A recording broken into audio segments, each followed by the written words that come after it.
ओम श्री गुरुभ्यो नमः। ओम श्री परमात्मने नमः।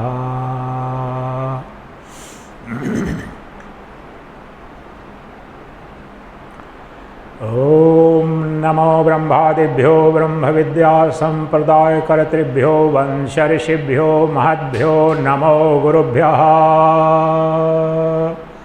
सर्वोपप्लवरहितः प्रज्ञानघनः प्रत्यगर्थो ब्रह्मैवाहमस्मि ब्रह्मैवाहमस्मि ब्रह्मैवाहमस्मि। नारायणं पद्मभवं वसिष्ठं शक्तिं च तत्पुत्रपराशरं च व्यासं शुकं गौडपदं महान्तं गोविन्दयोगीन्द्रमथास्य शिष्यम् श्रीशङ्कराचार्यमथास्य पद्मपादं च हस्तामलकं च शिष्यम्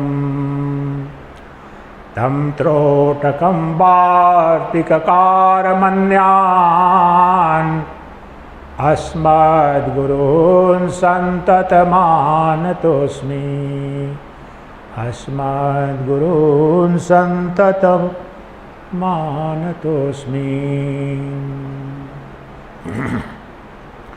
श्रुतिस्मृतिपुराणानामालयं करुणालयम्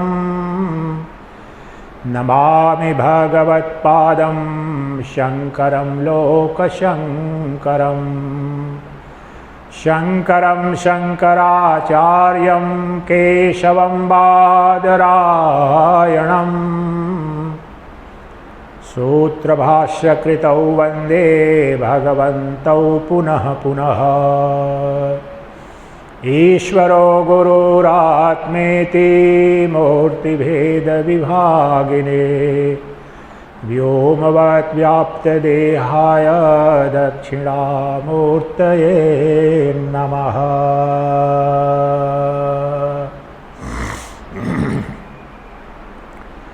नमोस्तवन्नन्ताय सहस्रमूर्तये सहस्रपादाक्षिशिरोरुबाहवे सहस्रनाम्ने पुरुषाय शाश्वते सहस्रकोटिः युगधारिणे नमः। सहस्रकोटिः युगधारिणे नमः। ॐ पूर्णमदः पूर्णमिदं पूर्णात् पूर्णमुदच्यते पूर्णस्य पूर्णमादाय पूर्णमेवावशिष्यते। श्रीराम जय राम जय जय राम।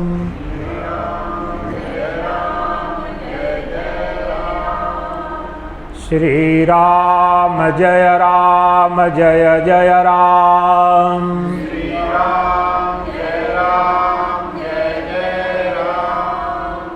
श्रीराम जय राम जय जय राम।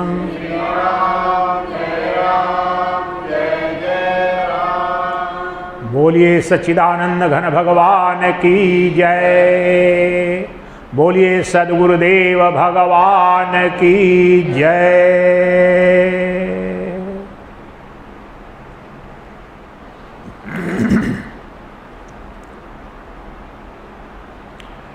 प्रिय दिव्यात्मन, जिस स्थान पर, जिस दिव्य पीठ पर हमारे कई जन्मों के पुण्य कर्म फलित हुए होंगे, तब जहाँ पर इस कालखंड का सर्वाधिक सर्वमान्य प्रतिष्ठित श्रोत्रिय ब्रह्मनिष्ठ गुरु 6 दशकों तक जो तपस्थली और निवास स्थान जो रहा है, और जहाँ से गुरुदेव के मुखारविंद से ब्रह्म ज्ञान स्वतः उनके मुखारविंद से निश्रित होता था स्वभावतः, उस जगह पर ये गुरुदेव की अत्यंत अनुकंपा ही है कि आप भी इस स्थान पर आए हैं और मेरा भी सौभाग्य ही है कि जो जीवन भर करते रहे गुरुदेव, उसी महायज्ञ की एक तिलांजलि हम भी यहाँ पर देंगे, ज्ञान यज्ञ की। यहाँ गुरुदेव 6 दशकों से गेट के बाहर गंगा जी के तट पर शिला पर बैठ करके योग वशिष्ठ अष्टावक्र गीता अद्वैत वेदांत के प्रवचन करते थे। दूर दूर से सुनने लोग आते थे अद्वैत वेदांत के। 40 साल 50 साल पुराना सब लोग वहाँ पर हजारों लोग जुड़ते थे। और 3-4 वर्ष पूर्व वह गुरु जो सशरीर मूर्त स्वरूप में साक्षात नारायण के रूप में मार्गदर्शन कर रहे थे, अब वह ब्रह्मीभूत होकर के हम सबके हृदयाकाश में वह सच्चिदानंद घन ब्रह्म के रूप में वह जो गुरु है वही सच्चिदानंद घन ब्रह्म है, वही ईश्वर है, वही शास्त्र है। इसलिए वह जो सशरीर गुरु जब देह मुक्त हो जाता है तो वह ब्रह्म ही हो जाता है।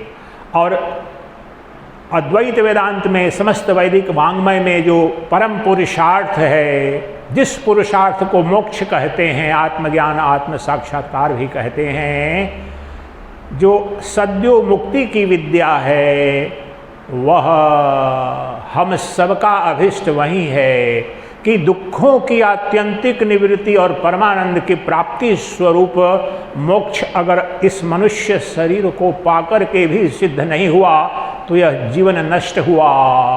ये उपनिषद कह रहे हैं, भगवद गीता में योगेश्वर कृष्ण कह रहे हैं,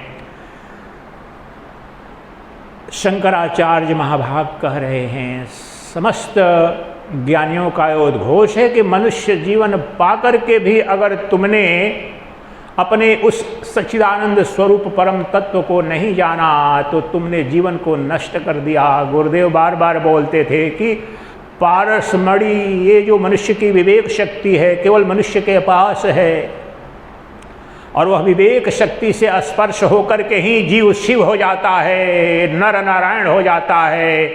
वह विवेक शक्ति पाकर तो केवल मनुष्य योनि ही है, जिसके लिए देवता भी तरसते हैं, क्योंकि देवताओं को मोक्ष उपलब्ध नहीं है।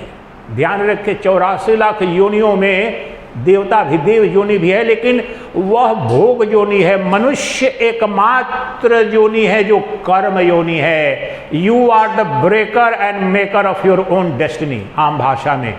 ये अद्वैत वेदांत की ही महिमा है, उपनिषदों की ही महिमा है कि आपको अपना भाग्य विधाता अगर मनुष्य बन गए तो आपको सत्य नित्यानित्य विवेक से उस परम अमर तत्व को जान करके उपलब्ध हो जाने की क्षमता दी गई है।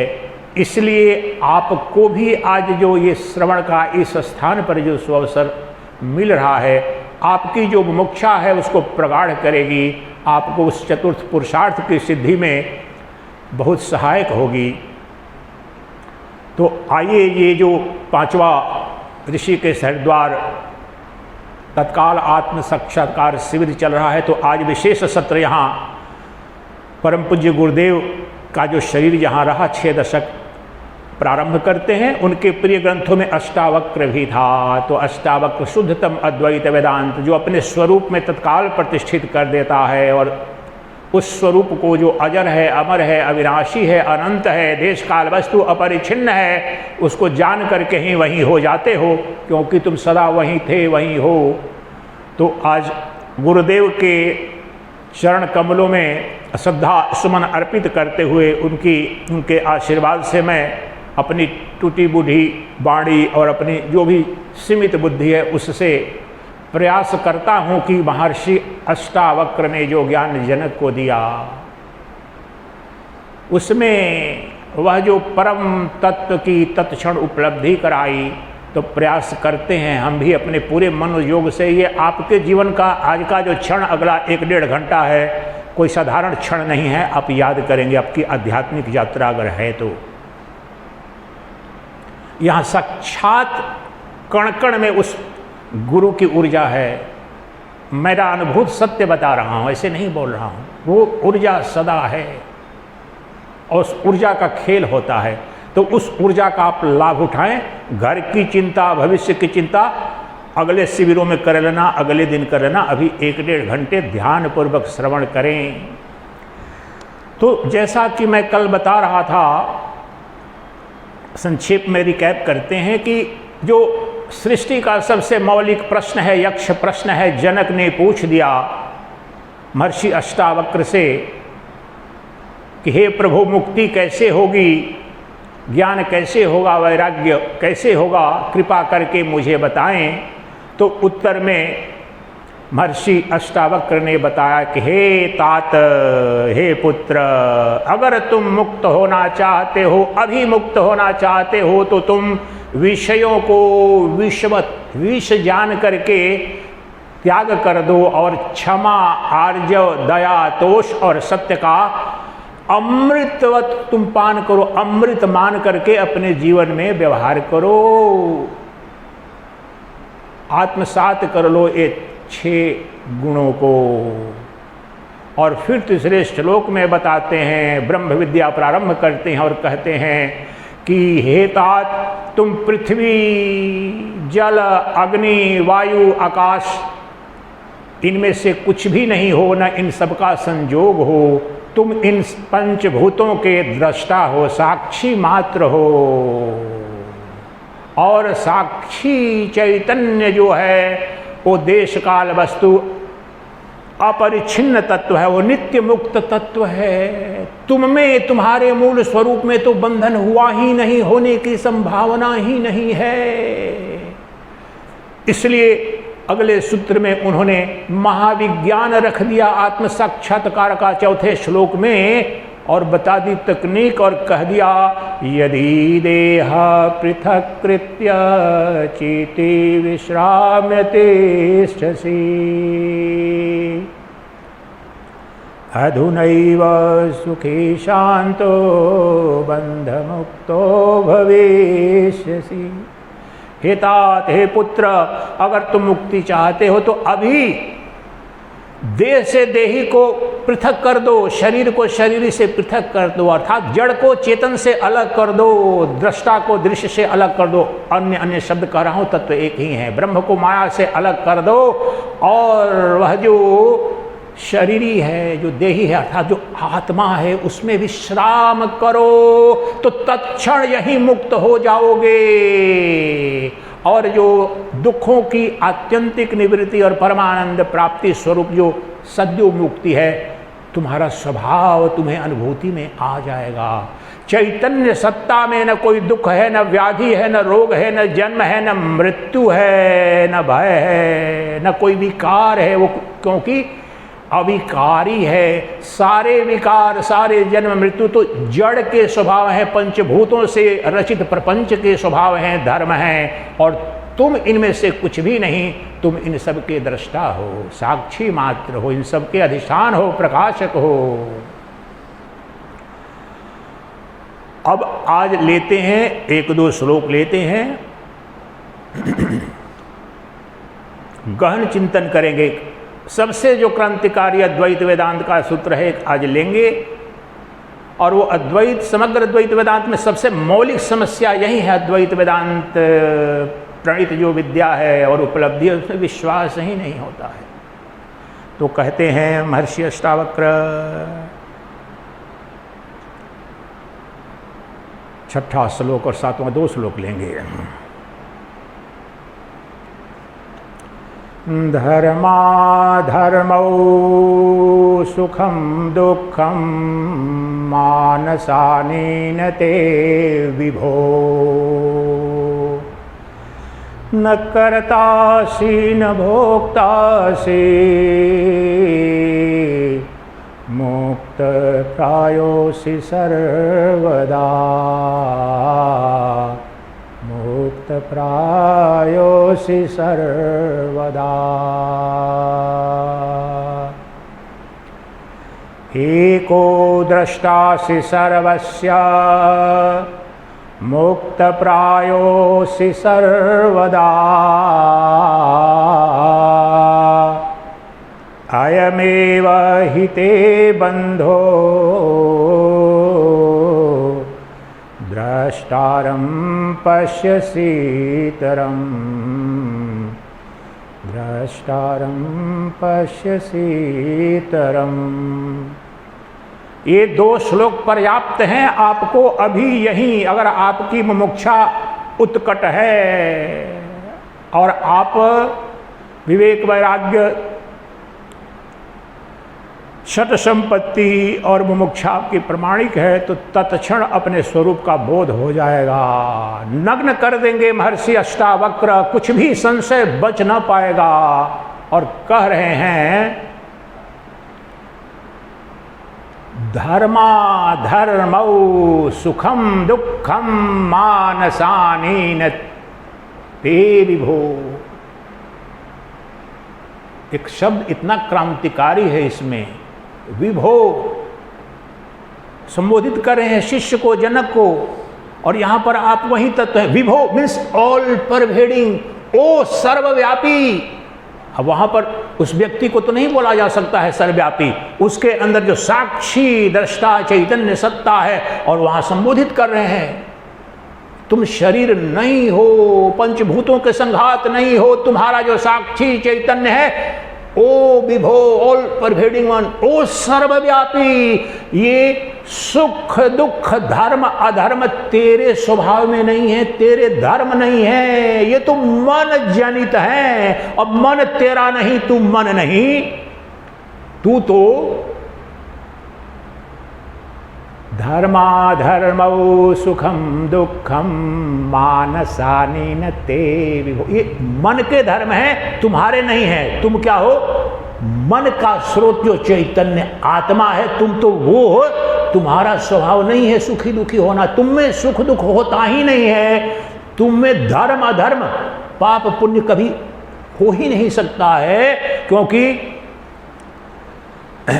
न कर्तासि न भोक्तासि मुक्त एवासि सर्वदा। सृष्टि का सबसे किसी काव्य में भी ऐसा क्रांतिकारी उद्घोष नहीं है। हो नहीं जाओगे, मिल नहीं जाएगा वो। तुम एक साक्षी, एक अद्वितीय साक्षी हो। ध्यान दो एक शब्द पर, एक अद्वितीय साक्षी हो। एको दृष्टासि सर्वस्य मुक्त प्रायो। तुम नित्य मुक्त ही हो, तुम में तो बंधन न था, न है, न होने की कोई संभावना है। तुमने देहाध्यास कर लिया है तो भ्रम हो गया है कि मैं तो मर जाऊंगा, रोगग्रस्त हो जाऊंगा, मुझे कोई अपमानित कर देगा या कोई सम्मानित कर देगा। तुम्हारे लिए ये धर्म अधर्म पाप पुण्य सुख दुख सब के सब मन के कर्म है, मन के धर्म है। और न कर्तासि न भोक्तासि मुक्त एवासि सर्वदा। सारे सुख दुख जन्म मृत्यु जो कर्ता भाव में है, जो भोक्ता भाव में है, उसके हैं। और तुम तो न कर्तासि न भोक्तासि मुक्त प्रायोसि सर्वदा। तुम तो सदा मुक्त ही हो, मुक्त प्रायोसि सर्वदा। You are never bound at any point of time. कभी भी तुम बंधे थे ही नहीं, कभी भी बंध सकते नहीं। तुम्हें बांधने का कोई उपाय नहीं, तुम्हें दुख देने का कोई उपाय नहीं। बस तुम्हें भ्रम हो गया, किज्जड़ ग्रंथि जिसे बोलते हैं। चेतन के धर्म को तुमने जड़ पर आरोपित कर दिया और जड़ के धर्म को और स्वभाव को चेतन पर कर दिया। इतना ही भ्रम हुआ है, यही मूल ग्रंथि है द्वैत वेदांत में। तो तुम्हें लग रहा है कि मैं मर जाऊंगा, मैं दुखी हो जाऊंगा, मुझे कोई मेरी हत्या कर देगा, तो शरीर के धर्म है, ये तुम नहीं हो। अनंत जन्म तुमने लिए, अनंत शरीर धारण किए और मन रहा, जीव रहा। लेकिन तुम जानो कि जो तुम्हारा एक अद्वितीय साक्षी है, दो साक्षी नहीं है। यहाँ देखने वाला सच्चिदानंद का साक्षी या गुरुदेव जो यहाँ चले गए उनका नहीं, ब्रह्मा विष्णु महेश राजा रंग पापी पुण्य सबका एक अद्वितीय साक्षी है, जो आत्मा है एक अद्वितीय है। तो एक अद्वितीय जो तुम्हारे शरीर इंद्रिय मन बुद्धि का प्रकाशक तत्व है वह एक है, अद्वितीय है, दो नहीं है। कौवे के अंदर के आंख से या बुद्धि से जो देखने वाला है और किसी ऋषि की आंखों से जो देख रहा है, दो नहीं है। उस पर चश्मा मन का चढ़ गया, जीव का, तो भेद हो गया। राजा हरिश्चंद्र का अंतःकरण और उसमें जो अंतःकरण को प्रकाशित करने वाली जो आत्मा है, और आज का कोई बहुत बड़ा आतंकवादी हो, पापात्मा हो, उसकी वो अंतःकरण में भेद है, लेकिन अंतः का प्रकाशक अंतःकरण का जो एक अद्वितीय एको द्रष्टासि सर्वस्य, कल 2 घंटा विस्तृत क्या था ना कि विश्व साक्षी हो तुम, सतयुग में, द्वापर में, त्रेता में, कलयुग में, और अनंत सतयुग द्वापर त्रेता तुम में आए और गए, अनंत लोक आए गए, तुम सूर्य के चंद्र के अनंत लोकों के एक अद्वितीय साक्षी हो। तुम्हारे सिवाय किसी के अंदर देख, आम भाषा में गुरुदेव बार बार बोलते कि देखने वाले, गुरुदेव की वाणी मुझे बिल्कुल, कि हमको किसी को संदेह है कि हम लोग देखने वाले नहीं हैं, हम तुम सब देखने वाले हैं, इसलिए हम सब ब्रह्म है। दिक् ब्रह्म दृश्यमायेति सर्व वेदांत निर्णय, ये बार बार गुरुदेव बोलते थे। देखने वाला ब्रह्म है और दिखने वाला माया है, कल्पना है, असत है। तो इतने सरल से बोलते थे किसी को भी, क्या तुम नहीं देख रहे हो? देखने की क्षमता तुम्हारे अंदर नहीं है क्या? देखने वाली जो सत्ता है वो एक है, वही भगवान है, वही परमात्मा है, वही ब्रह्म है। और वह ब्रह्म अभी यही हमारी अपनी आत्मा के रूप में नित्य उपलब्ध है। उसे वेदांत में प्रत्यगात्मन, इनड्वेलिंग सेल्फ, उसमें भेद संभव नहीं है। यहां पर अभी बताने का प्रयास ये हो रहा है, भाष्य कर रहे हैं कि अब भ्रम हो जाता है जान करके भी मैं चलो साक्षी हूं, एक हूं, लेकिन दूसरे के अंदर भी तो, कौवे के अंदर का महाराज आप तो बोले, बाघ के अंदर की जो आंख से देख रहा है, भालू के, पापी के, पुण्यात्मा के, महात्मा के अंदर वो एक ही दृष्टा है, जिस काल में वो ब्रह्म है, देखने की जो अद्वितीय दृष्टा, और वो अरूप है, अनाम है, निर्विकार है, उसका जन्म नहीं, उसकी मृत्यु नहीं। अभी भी यहाँ वक्ता की वाणी और बुद्धि का प्रकाशक, और आप वहाँ पर श्रोता के कर्ण के माध्यम से शब्द जा रहे हैं, शब्दों का अर्थ जो बुद्धि निकाल रही है, ये तो बुद्धि तक का धर्म है, लेकिन बुद्धि को प्रकाशित अर्थात आम भाषा में जीवित करने वाली जो सत्ता है वही तो ब्रह्म सत्ता है, उसमें भेद हो ही नहीं सकता है। चेतना में भेद ही नहीं है, और वह चैतन्य सत्ता ही तुम्हारा स्वभाव है। इसलिए तुम युगों युगों से अपने को शरीर मानते थे, उसी के कारण सुख दुख भय मृत्यु व्याधि जड़ ये शरीर से तदात्म के कारण हुआ। अब तत्काल तुम यह जान लो, संकल्प कर लो कि मैं शरीर नहीं हूं, मैं दृश्य नहीं हूं, मैं जड़ नहीं हूं, मैं तो दृष्टा हूं, एक अद्वितीय नित्य साक्षी चैतन्य हूं, आत्मा हूं मैं। जब तुमने जान लिया जिस क्षण की आत्मा हूं मैं, निराकार निर्गुण, तो आत्मा कब बंधी हुई थी? आत्मा में कहां जन्म है, आत्मा में कहां मृत्यु है? आत्मा में मोक्ष और बंधन नहीं है, ये तो अज्ञान में है, जड़ में।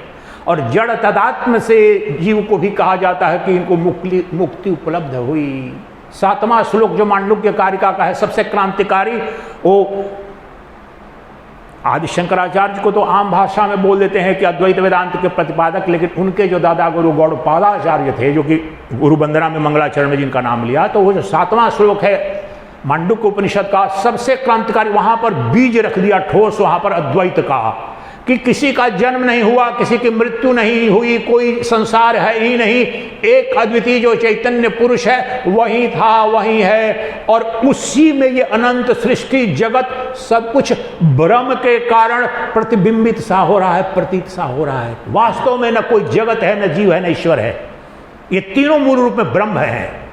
जीव जगत और ईश्वर, इन तीनों का उपाधि भेद से, उपाधि तदात्म से ये बनते हैं। उपाधि का उच्छेदन होते ही सब के सब सदा ब्रह्म ही थे, ब्रह्म ही हैं। उदाहरण से समझो, घटाकाश, मठाकाश और महाकाश, ये भ्रांति बोलने के लिए मैं बोल रहा हूं, उपनिषद बोलते गए, लेकिन खंडित नहीं होती है। उदाहरण यहां समझो कि सबके अंदर जो आत्मा है एक ही है और शरीर के मरने से आत्मा नहीं मरती है, तो उसके लिए उदाहरण समझो।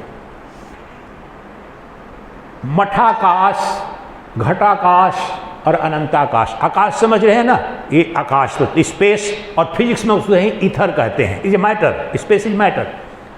तो जो आकाश, अब ये यहां पर मान लो कि घट रहता, घड़ा रहता, उसको बंद, तो उसके अंदर का आकाश को घटाकाश बोल रहे हैं, व्यवहारिक शब्द है। घट के अंदर का जो आकाश का है उसके लिए शब्द व्यवहार में करें कि घटाकाश है। अब ये मठ है, मठ मतलब कमरा होता है संस्कृत में, ठीक है ना। अब इस गुरुदेव की यहाँ दिव्य वाणी 60 वर्ष से जब भी बना है, तभी तो यहाँ तो उन्मुक्त आकाश, 100 वर्ष पहले कुछ नहीं, ये जंगल था। तो ये जो आकाश था तो उस दिन से इन 4 दीवारों से घिर गया। तो इसको भी कह रहे हैं अभी ये जो हॉल है कि मठाकाश। लेकिन ये मठ नहीं बना था, उसके पहले क्या था? ये भी अनंताकाश था, और घड़ा नहीं था तो वो भी अनंताकाश ही था। अब घड़ा जो बना है जिसको घटाकाश कहते हैं, घटे को तोड़ो, घट को तोड़ो तो क्या वो आकाश भी टूटता है क्या? और इस मठ को अगर चलो कल तोड़ने की करें और दूसरा आश्रम बनाने की कोशिश करें, तो इस आकाश में कोई परिवर्तन आएगा? कुछ भी प्रभावित कर पाएगा क्या? नहीं कर पाएगा। ये सदा अनंताकाश था, है और रहेगा। उपाधि तादात्म्य से भ्रम जरूर होता है, और व्यवहार में कहते हैं कि ये घटाकाश है, ये मठाकाश है और ये अनंताकाश है। तो ये सदा, ये घटाकाश भी अनंताकाश ही था और ये मठाकाश भी अनंताकाश ही था, लेकिन ये देह तादात्म्य से भ्रम हो गया। उसी प्रकार से ये अमुक व्यक्ति, माता कमला शर्मा, डीपी ओझा जी, तुमर जी, ये नामक जो दिए गए हैं जीव, ये इसके अंदर जो आत्मा थी और है और रहेगी, वो सदा ब्रह्म ही था, ब्रह्म ही है। घट में जब बंद हुआ आकाश, तो दूषित हुआ क्या?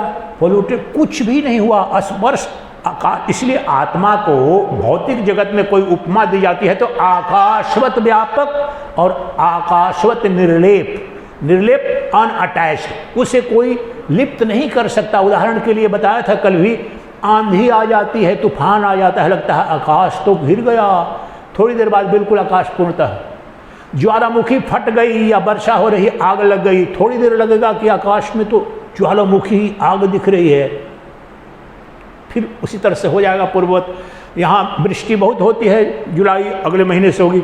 अब वृष्टि जब होती है तो अद्भुत लगेगा दृश्य। यहाँ जब पहली बार गुरुदेव के यहाँ जब आया था और जिस समय दीक्षा मिली, तो वहाँ रुकता था, इतनी घनघोर बारिश होती, देखते रहता था, लगता है खुलेगी ही नहीं, खुलेगी ही नहीं, लगता है कि थोड़ी देर में फिर खुल जाती थी।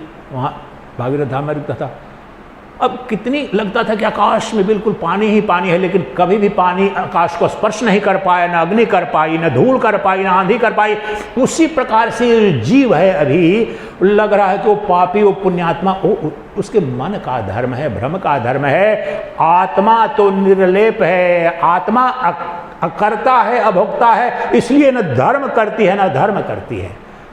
ये जीव करता है और जीव मन, सूक्ष्म शरीर करता है। सूक्ष्म शरीर का ही जन्म है, मृत्यु है, बंधन है और मुक्ति है। लेकिन सूक्ष्म शरीर अर्थात अंतःकरण जो है, उसका प्रकाशक अभी जो चिदाभास जिसे कहते हैं, वो तो ब्रह्म ही है। तो इसलिए ये जीव और ये जगत भी उसी तरह से कल्पित है, और ईश्वर भी जनक है। अविद्या उपाधि, माया उपाधि से, माया उपाधि के तदात्म्य से ब्रह्म ही ईश्वर कहा जाता है, और अविद्या उपाधि से युक्त होकर के ब्रह्म ही जीव कहा जाता है। उस उपाधि को जैसे बताया घटाकाश, मठाकाश, वास्तव में कुछ भी वहां पर था नहीं, इसलिए जीव भी ब्रह्म ही है, ईश्वर भी ब्रह्म ही है, जगत भी ब्रह्म ही है, ब्रह्म से परे कोई सत्ता नहीं है। एक योग वशिष्ठ का एक सबसे क्रांतिकारी सूत्र लेते हैं, ऐसा उद्घोष कि ब्रह्म क्या नहीं है, ब्रह्म की इतर जो दिख रहा है, तो कहते हैं योग वशिष्ठ में, गुरुदेव के चरणों में श्रद्धांजलि भी होगी, योग वशिष्ठ का बहुत प्रिय ग्रंथ था। तो कहते हैं महर्षि वशिष्ठ, हे राम, हे राजकुमार, ब्रह्मचिद ब्रह्म भुवनम ब्रह्म भूत परंपरा, ब्रह्माहम ब्रह्म क्षत्रोर्ब्रह्म मन्मित्र बांधवा। मैं चुनौती देता हूं, सृष्टि के जो काव्य तो कल्पना होती है कवि की, उसमें भी ऐसा समानांतर वाक्य दिखाओ। दुनिया की किसी भी भाषा में इतनी उदात्त कल्पना भी नहीं हो सकती है जो कि दर्शन में उद्घोषित है। क्या कहते हैं? चिद ब्रह्म। अब यहां पर ही जो चेतना है, साक्षी चेतन है, वो ब्रह्म है। चिद ब्रह्म चिद भुवनम। अब चेतना ही सब कुछ है। जो बता रहा हूं कि जीव जगत ईश्वर मूलतः स्वभावतः अंततः ब्रह्म ही है, उसी की व्याख्या कर रहा हूं। तो उसमें योग वशिष्ठ के माध्यम से ये सिद्ध कर रहे हैं कि हे राम, चिद ब्रह्म, वो तो मूल तत्व है, जो चैतन्य सत्ता हो ब्रह्म है। चिद ब्रह्म, ये 14 भुवन, तीनों लोक, ये सबके साथ ब्रह्म है। ये लग रहा है आपको कि ये दीवार है, वास्तव में ये नहीं, चेतन से आवृत है, चेतन में प्रतीति है। चिद ब्रह्म चिद भुवनम ब्रह्म, ब्रह्म चिद ब्रह्म भुवनम ब्रह्म भूत परंपरा, succession of the all physical matter. पंचभूतों से जो कुछ भी उत्पन्न हुआ है, भूत परंपरा, the succession of the entire physical matter. जो कुछ भी सृष्टि में सब कुछ तो पंचभूत से बना है, वो सब ब्रह्म ही है। ये कुर्सी, ये माइक, ये टेबल, ये धरती, ये सब वास्तव में ब्रह्म ही है। ब्रह्मचित ब्रह्म भुवनम ब्रह्म भूत परंपरा। और अगली पंक्ति देखिए, ये बोल रहा हूं कि दुनिया में ऐसी कल्पना भी कोई कभी नहीं कर सकता है। ब्रह्माहम ब्रह्म क्षत्रोर्ब्रह्म मन्मित्र बांधवा। ऐसा क्रांतिकारी जिस समाज के पास साहित्य हो, वो आश्चर्य। मैं ब्रह्म हूं, मेरे सभी बंधु बांधव, पत्नी पति, माता पिता, जितने मेरे संबंधी हैं, वो सब भी ब्रह्म ही हैं। और अंतिम बात ध्यान से सुना, मेरा शत्रु भी ब्रह्म ही है। मेरा शत्रु भी ब्रह्म ही है, क्योंकि सब कुछ ब्रह्म ही है, ब्रह्म के सिवाय कुछ भी नहीं है। अब ये जो अष्टावक्र कहते हैं, व्यवहारिक पक्ष जरूर है, पत्नी का त्याग करते हैं तो संन्यास लेते हैं, धन का त्याग करते हैं तो संन्यास लेते हैं। लेकिन उदाहरण बताया खंडानंद जी का कि राम ने ब्रह्म ज्ञान के पश्चात शादी के युद्ध किया, जनक भी, वहां पर यह ज्ञान जब मिल गया, घट गया, तो अब भोगी हो कि योगी, वो खेल चलता है केवल। पत्नी भी ब्रह्म, पति भी ब्रह्म, शत्रु भी युद्ध करेंगे। क्या भगवत गीता में योगेश्वर कृष्ण ने जो ब्रह्म विद्या दी अर्जुन को, और हिंदुओं को समझ में नहीं आता वो तत्व, नहीं तो 1000 वर्ष से देश गुलाम नहीं रहता। ब्रह्म विद्या दे दी, ब्रह्म ज्ञान दे दिया, लेकिन उसका जो धर्म था, वहां पर क्षत्रिय के रूप में धर्म की स्थापना रक्षा के लिए युद्ध करना था। लेकिन आज जैसे मूर्खानंद होता, जो कि पहले उसको भी भ्रम हुआ, तो बोलते कि अच्छा ब्रह्म तो पता चल गया, अब क्यों हत्या करने जाऊं, दुर्योधन में भी तो ब्रह्म है। तो आदि शंकराचार्य जी इस शंका का निराकरण करते, इस बात को याद रखें आप। दुर्योधन के क्या कृष्ण ने कहा था कि कौरवों के अंदर ब्रह्म नहीं है, ब्रह्म तो सर्वत्र है। फिर हे कृष्ण, प्रश्न बनता है ना अर्जुन का, अर्जुन आप हैं, वो निमित्त हैं। अर्जुन, गुरुदेव बार बार कहते थे अर्जुन निमित्त है और कृष्ण भी निमित्त है। तत्व क्या बताना है कि सत्य के 3 तल हैं। आदि शंकराचार्य महाभाग ने बताया, ये तत्व नहीं जानने के चलते बहुत कंफ्यूजन है 1000 वर्षों से। मैं तो सन्यासी हूं, मैं क्यों लड़ूं, या मैं तो गारहस्थ हूं, इससे कुछ लेना देना नहीं है। सत्य के 3 तल है। आत्यंतिक सत्य, व्यवहारिक सत्य और आत्यंतिक सत्य जिसे परमार्थिक कहते हैं, व्यवहारिक सत्य और प्रातिभाषिक सत्य। ब्रह्म सत्य है, सब ब्रह्म है, ये आत्यंतिक सत्य है, ये व्यवहारिक सत्य नहीं है, ध्यान रखो। प्रातिभाषिक सत्य, यहाँ पर ये मोबाइल पर मैं रिकॉर्डिंग कर रहा हूँ तो यहाँ पर सब आपकी, यहाँ लग रहा है कि यहाँ बैठे हो, लेकिन इसके अंदर हो क्या? ये प्रतिबिंबित केवल हो रहा है, लेकिन है नहीं। सूरज प्रतिदिन पूरब से उग करके लगता है कि वहाँ पर अस्त हो रहा है, ये भी प्रतीत सा हो रहा है, लेकिन सूरज नहीं घूम रहा है, पृथ्वी घूम रही है। और व्यवहारिक सत्य, हम जीव रूप में, हम मनुष्य के रूप में हमारा जन्म हुआ है तो धर्म अधर्म वहाँ पर आ जाता है, कर्म कर्तव्य आ जाता है। जब तक मैं वह उस परम सत्य में, और ये परमहंस संन्यास की विद्या जो शंकराचार्य की विद्या है, ये उन्हीं, इसलिए हमारे लिए अहिंसा परमो धर्म सन्यासी के लिए है कि मेरी हत्या भी करे तो चलो कोई नहीं, लेकिन वो सन्यासी भी लोक कल्याण के लिए, रोग रक्षा के लिए उठा सकता है। लेकिन मूलतः तो संकल्प लिया इसलिए गया है कि सर्वत्र ब्रह्म है, सर्व ब्रह्म है, लेकिन ये संसारी के लिए नहीं है। तुम संसारी हो तो तुम्हारे ऊपर कोई अत्याचार करे, अन्याय करे तो उसका प्रतिकार करना अपनी आत्मरक्षा तुम्हारा अपना धर्म है। इसका तात्पर्य ये नहीं कि उसके अंदर ब्रह्म नहीं है, ये जानते हुए, ज्ञान होते हुए कि ये सबके सब ब्रह्म है, लेकिन भूमिका तो निर्वाह करनी पड़ेगी ना, ये नाटक चल रहा है। इसलिए गहरे अर्थों में, अब देखो रावण का वध करने के पश्चात भी भगवान श्री राम लक्ष्मण को भेजते हैं कि जाओ, महापंडित है, ज्ञानी है, ज्ञान लेकर के आओ। ये मौलिक अंतर है। फिर उसी के परिवार के विभीषण को देकर के राजपाट आते हैं। दुनिया में किसी क्रिश्चियन कंट्री में, इस्लामिक वर्ल्ड में ऐसा उदाहरण थोड़े मिलेगा। अपने भाई को काट करके ऐसे तो औरंगजेब ने घुमा दिया।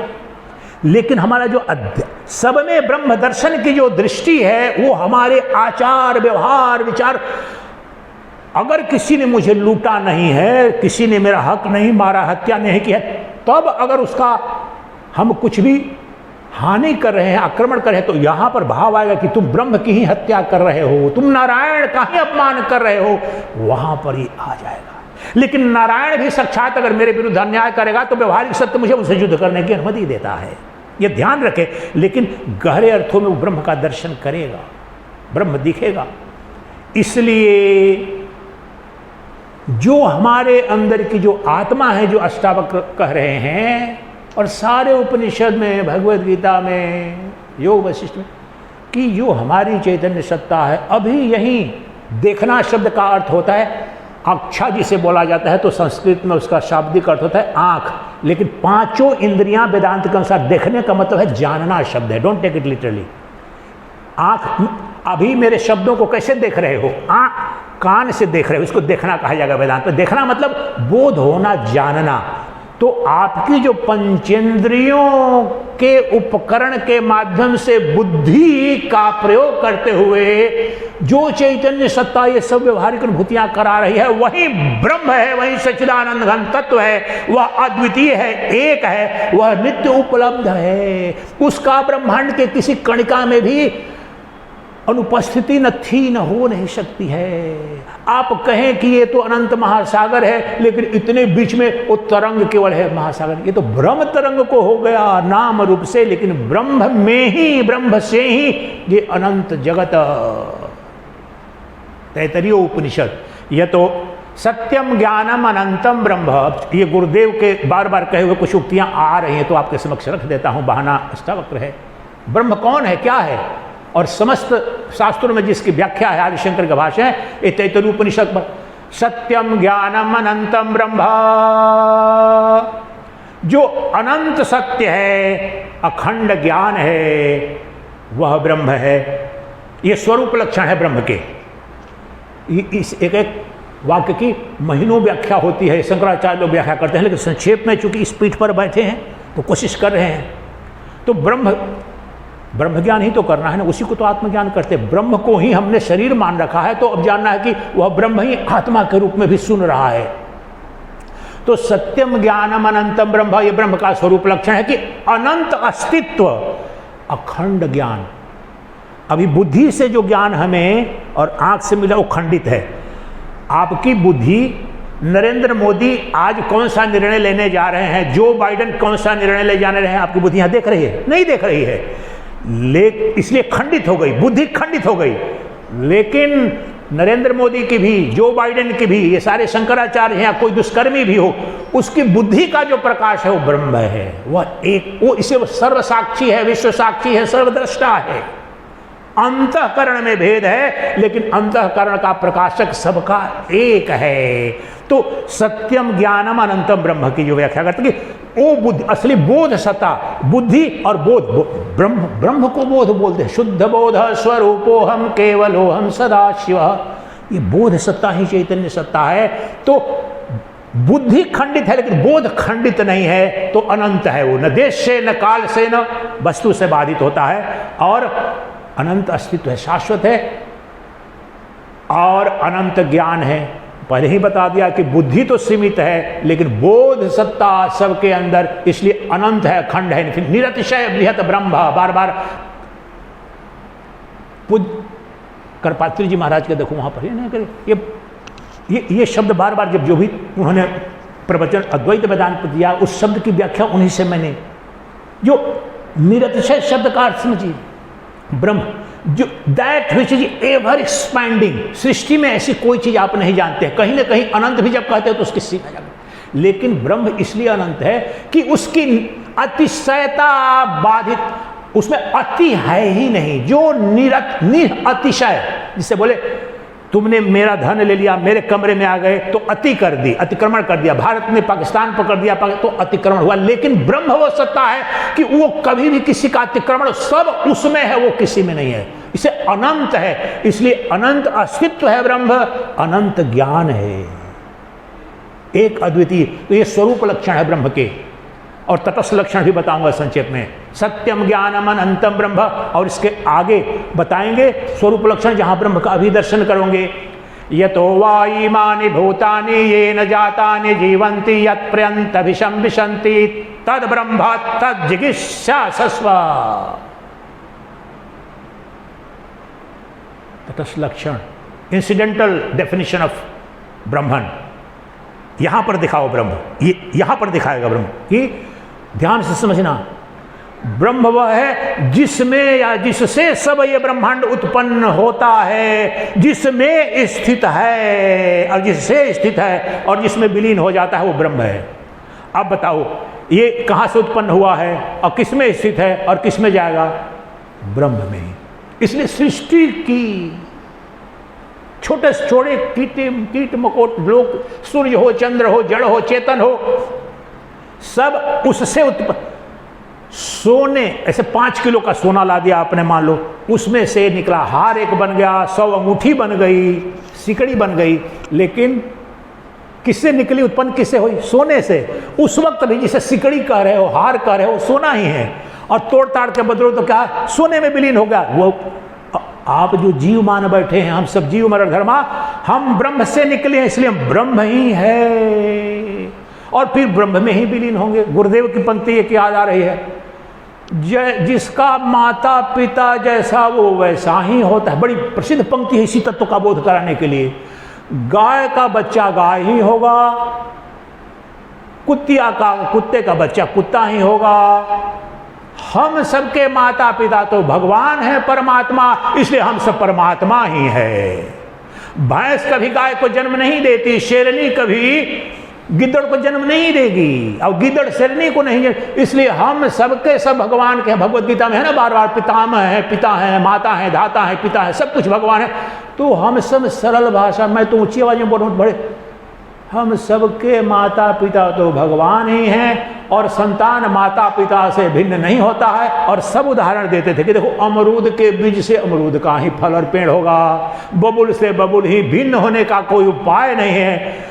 तोता है तो तोते को पैदा करेगा। तो हम सब के माता पिता तो भगवान ही हैं, इसलिए हम सब ब्रह्म क्यों नहीं हैं? इतना सरल बात क्यों नहीं समझ पाते हो? इसलिए हम ब्रह्म थे, ब्रह्म हैं, और ब्रह्म ही सदा रहेंगे।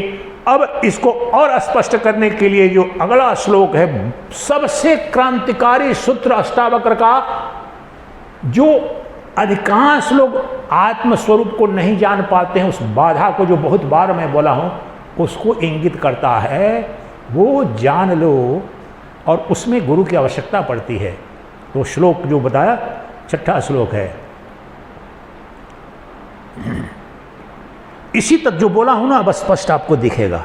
ध्यान से आप इसका श्रवण करेंगे तो अब बिल्कुल नग्न होगा, स्पष्ट हो जाएगा वह परमात्मा।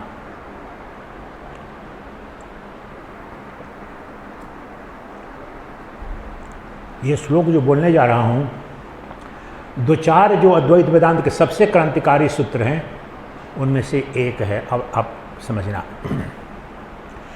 एको द्रष्टासि सर्वस्य मुक्त प्रायोसि सर्वदा, अयमेव हि ते बंधो द्रष्टारं पश्यसीतरम्, द्रष्टारं पश्यसीतरम्, द्रष्टारं पश्यसीतरम्। इस श्लोक के माध्यम से अष्टावक्र जो कह रहे हैं उसका 10% भी समझ में आया तो अभी नृत्य करने लगोगे, झूम उठोगे। ऐसा क्रांतिकारी श्लोक है।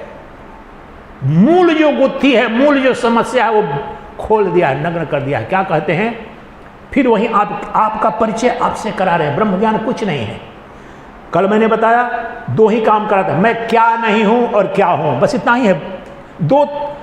ये 2 किनारे हैं ब्रह्म विद्या रूपी नदी के, सरिता के, गंगा के, ज्ञान गंगा के। क्या नहीं हूं और क्या हूं। क्या नहीं हूं? शरीर नहीं हूं, जड़ नहीं हूं, दृश्य नहीं हूं, मैं दृष्टा हूं, चेतन हूं, आत्मा हूं। तो बता रहे हैं कि आत्मा का वर्णन कर रहे हैं। तो तुम्हारी समस्या क्या है जनक? एको द्रष्टासि सर्वस्य। अब फिर देखिए बार बार ये बताने के लिए कि दृष्टा एक है।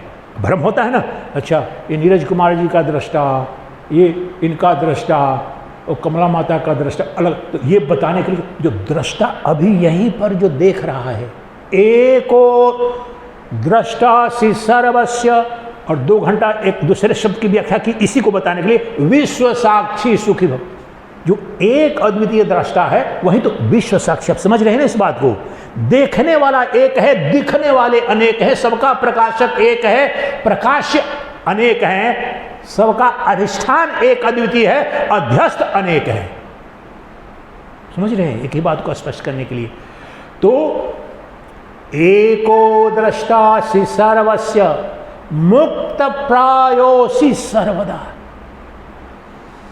अभी जो साक्षी दृष्टा है, नरेश तोमर जी का, ओझा जी का, कमला माता का, अनीता माता का, संयुक्ता माता का, ये हैं गोस्वामी जी हैं और नीरज कुमार जी, यहाँ सच्चिदानंद। एक ही है, 2 नहीं है। और वह नित्य मुक्त है, उसमें बंधन था नहीं, बंधन हो नहीं सकता। ये कह रहे हैं एको। अब ये बोलता रहूं तो लगेगा ना, अच्छा अष्टावक्र, चलो युग किसी युग में उन्होंने बोला है, जनक के बारे में बोला नहीं, ये तुम्हारा अभी का सत्य, तुम्हारा दृष्टा यहां अभी जो श्रवण कर रहा है, जिस शक्ति के अधिष्ठान पर तुम शब्दों का अर्थ बुद्धि निकाल रही है और जिससे ये कान के शब्द जा रहे हैं, वो ब्रह्म है। तो और एक है, एको द्रष्टासि सर्वस्य मुक्त प्रायोसि सर्वदा। और तुम्हारा अभी जो देखने, जानने, सुनने, समझने, वो जो दृष्टा है, वो that is ever free, ever liberated, वो सदा मुक्त है, उसमें बंधन की संभावना नहीं है। जनक को कह रहे हैं, ये 6ठा ही श्लोक है। प्रश्न किया, पहला प्रश्न, अब 5 श्लोकों में क्रांति घटा दी। तू तो नित्य मुक्त है, तुम्हारा दृष्टा दृश्य नहीं। जहां तक दृश्य है, दृश्य को देख सको, वो भ्रम है, माया है, प्रतीति है, प्रतिबिंब है, स्वप्न है, कल्पना है। लेकिन जो दृष्टा है वो एक है, अद्वितीय है और नित्य मुक्त है। और तुम वह न मान करके तुम अपने को शरीर मानते थे, ये समस्या थी। इसी को बोलते हैं एको द्रष्टासि सर्वस्य मुक्त प्रायोसि सर्वदा। अयमेव हि ते बंधो द्रष्टारम पश्यसीतरम।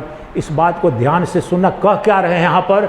मेरे तो रोंगटे खड़े हो जाते थे पहले जब पढ़ता था। सुन, तुम्हारा बंधन बस इतना है, तुम्हारा अज्ञान बस इतना है, तुम्हारी बस समस्या इतनी है कि तुम वह दृष्टा, दृष्टा मतलब ब्रह्म, वह दृष्टा साक्षी चेतन जो तुम हो, तुम अपने को साक्षी न मान करके किसी और को साक्षी मानते हो, अर्थात किसी और को ब्रह्म मानते हो।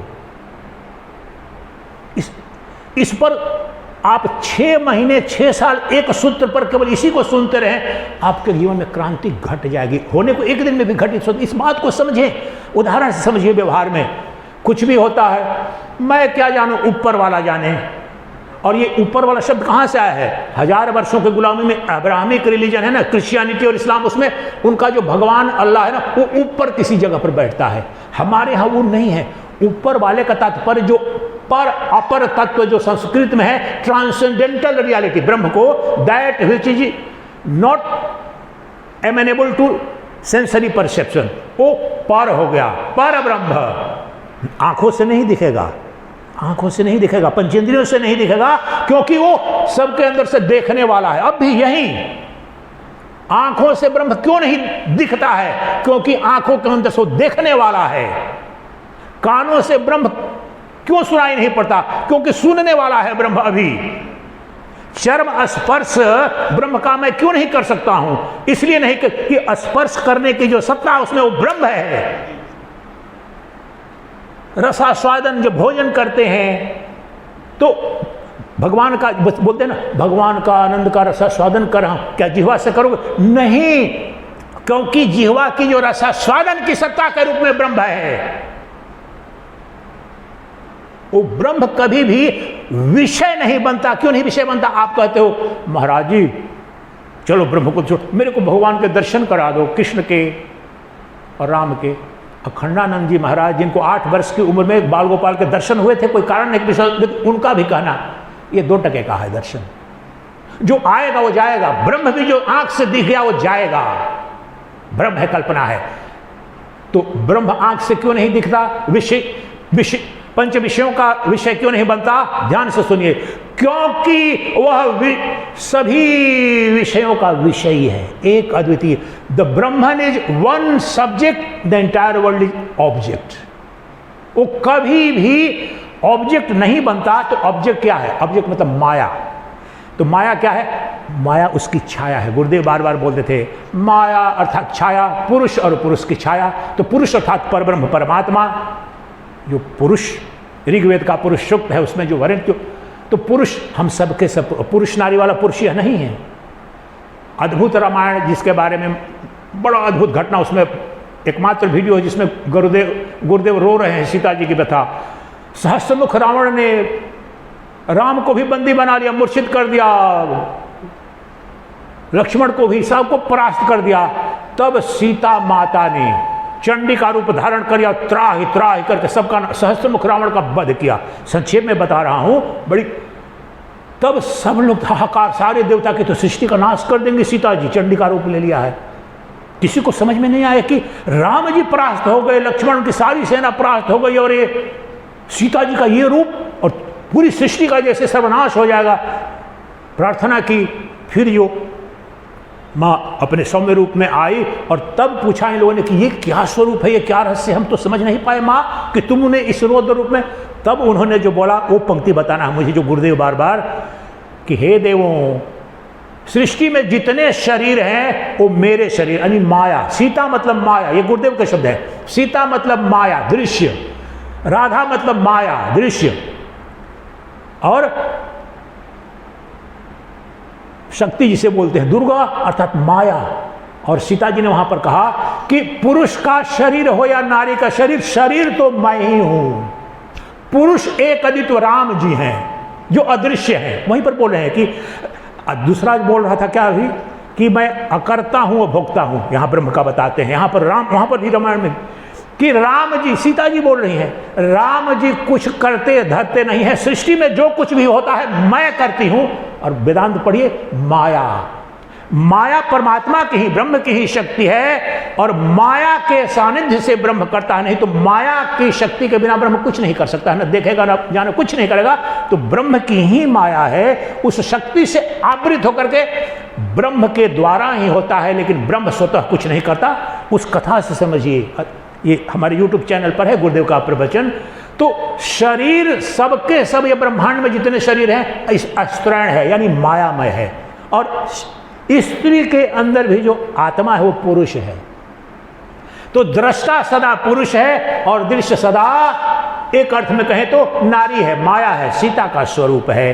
तो यही और अभी कह रहे हैं वहां पर कि हे जनक, तुम्हारा बस इतना ही बंधन है कि तुम अपने को आत्मा न मान करके देह मान रखे हो। जो एक अद्वितीय साक्षी चैतन्य तत्व है वो तो मुक्त ही है, लेकिन तुम्हारा इतना बंधन, इतना ज्ञान है कि जो साक्षी चेतन आत्मा तुम्हारा स्वरूप है, नित्य मुक्त है, तुम अपने को साक्षी न मान करके साक्षी किसी और को मानते हो। ऊपर वाला, उस लोक वाला, भगवान कब दर्शन दोगे, भगवान के दर्शन करा दो। वह भगवत्ता तुम्हारे रोम रोम में अभी ही सिंचित हो रही है, अभिव्यक्त हो रही है, प्रतिबिंबित हो रही है। ब्रह्म के सिवा किसी की देखने, अनुभूत करने की सत्ता नहीं है। तो तुम्हारा अब व्यवहारिक अर्थ में देखिए, जा करके मंदिरों में गाते हैं मौसम कौन कुटिल खम खामी, और खूब रोते हैं सब ये करके। इतना निकृष्ट ये कर करके अपना बेड़ा गर्क कर लिया सनातन धर्मियों ने। अरे तू तो सदा सच्चिदानंद घन ब्रह्म है, और सोच सोच करके मैं तो नीच हूं, निकृष्ट हूं। तुम वहीं हो जाते हो। 11वें सूत्र में प्रवचन अगले दिन बताऊंगा कि जो सोचते हो वहीं हो जाते हो। As you think so you become. किम बदंती है सत्यम जामतिर्षा गतिर भवेत, एज यू थिंक सो।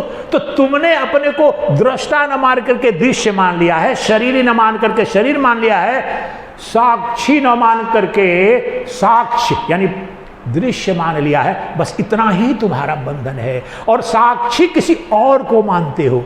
अब ये हम सबका सत्य, भगवान जो बोलते हैं भगवान जाने, भगवान के ऊपर निर्भर करता है, भगवान की मर्जी जैसी। वो भगवत्ता आत्यंतिक अर्थ में कोई और नहीं है, वो तुम्हारे अंदर तुम्हारी आत्मा के रूप में नित्य उपलब्ध है। इसलिए बस इतना ही काम करना है। वह दृष्टा, वह साक्षी चेतन, वह अजर अमर अविनाशी सत्यम ज्ञानम अनंत रूप से जो परिलक्षित जो ब्रह्म है, वो तुम्हारे अंदर अभी साक्षी चैतन्य के रूप में उपलब्ध है। बस उस ब्रह्म को, जो तुम्हें ब्रह्म हुआ है, भगवान तो उधर है, भगवान तो उस लोक में है, वैकुंठ लोक में जाकर के, गोलोक में धा करके, ब्रह्मांड के किसी कण से रिक्त नहीं है परमात्मा। क्योंकि परमात्मा में ही परमात्मा से ही, इसलिए संक्षेप में बताया, परमात्मा के लक्षण बताया, स्वरूप लक्षण और तटस्थ लक्षण। इस पर भाष्य है विस्तृत, ब्रह्म सूत्र में भाष्य है विस्तृत, एक एक दिन महीनों व्याख्या होती है। लेकिन यही तो है, तटस्थ लक्षण में अभी ब्रह्म यहाँ पर सुनने, जानने, देखने वाले के रूप में, वक्ता के रूप में, सर्वत्र और अस्तित्व के रूप में वह अभिव्यक्त हो रहा है। तो तुम्हें क्या करना है हे जनक? अब बस जो युगों युगों से तुम मान रखे हो अपने को कि मैं शरीर हूँ, शरीर अर्थात दृश्य हूँ, जड़ हूँ, ये न मान करके तुम दृष्टा हो, साक्षी चैतन्य हो। और साक्षी नित्य मुक्त है, और साक्षी में भेद नहीं है। इसलिए अद्वैत वेदांत अद्वितीय, एक अद्वितीय साक्षी है। मूलतः आत्यंतिक साक्षी मैं शब्द बोलता हूँ। अभी तो बोलोगे तो बोलेगी ये मनुष्य की आँख है, वो कमला माता की आँख है, इनकी आँख है, लेकिन वास्तव में ये आँख तो उपकरण है। ये जो बल्ब है इसकी बिजली तो अंदर है। तो मेरे गुरुदेव ये बताते थे उपकरण दे करके कि देखो भाई, एक ही बिजली की ऊर्जा ये फैन चलाती है, एसी चलाती है, ये बल्ब में प्रकाश बनती है उपकरण से। इसलिए सब जो उपकरण, ये समस्त सृष्टि है, उस उपकरण की ऊर्जा, वह जो चेतन सत्ता है, जो आत्मा है, वही तो भगवान है। उसी में सब उपकरण चल रहे हैं, उसी से चल रहे हैं माया के कारण। और माया शांत हो जाती है तो वो स्वरूप लक्षण, सत्यम ज्ञानम अनंतम ब्रह्म, अपने आप में स्वरूप में वो रहता है परमात्मा। तो ये कितना सहज है, कितना सरल है, लेकिन बड़ा दुस्साहसपूर्ण लगता है। और इसलिए बार बार मैं अपने प्रवचनों पढ़ा हूं कि सबसे बड़ी जो तुम्हारी बाधा है ब्रह्म ज्ञान में, कि तुम प्रवचन तो सुनते हो, निध्यासन करो, सब कुछ करते हो, लेकिन तुम्हारा मन, तुम्हारा परिवार, तुम्हारा समाज, तुम्हारा शास्त्र, तुम्हारे साहित्य, सब अभी जाकर के अपने को बोलो, मजाक में भी बोलो मैं ब्रह्म हूँ, सब हंसने लगेंगे, मैं परमात्मा हूँ। अच्छा, पर मजाक उड़ाने लगते हैं।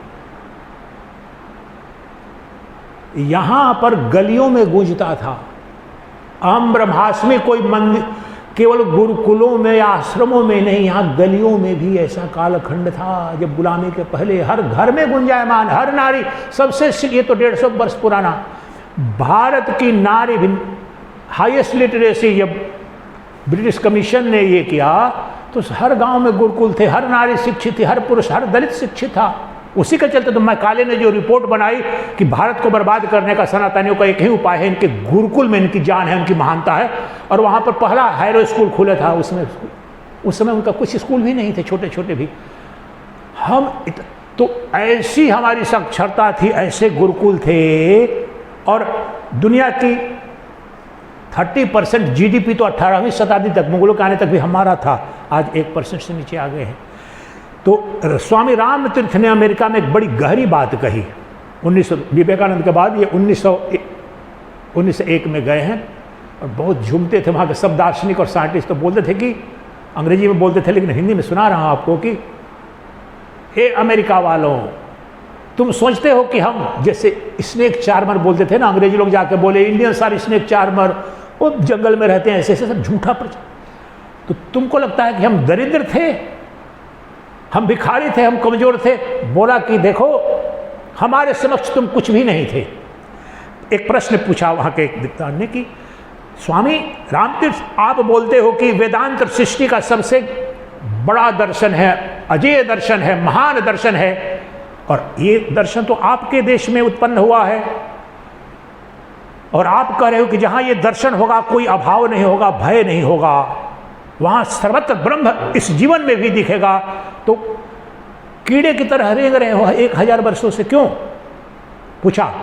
और सभी हजारों विद्वानों के बीच में रामतीर्थ ने कहा, हो अमेरिका वालों सुनो, जब ये जो सत्य बोला हूं कि वेदांत जहां पर होगा वो अजेय होगा, वो अद्वितीय होगा, वहां सब ऐश्वर्य होगा, वो शाश्वत सत्य है। और सुनो क्यों हुआ है।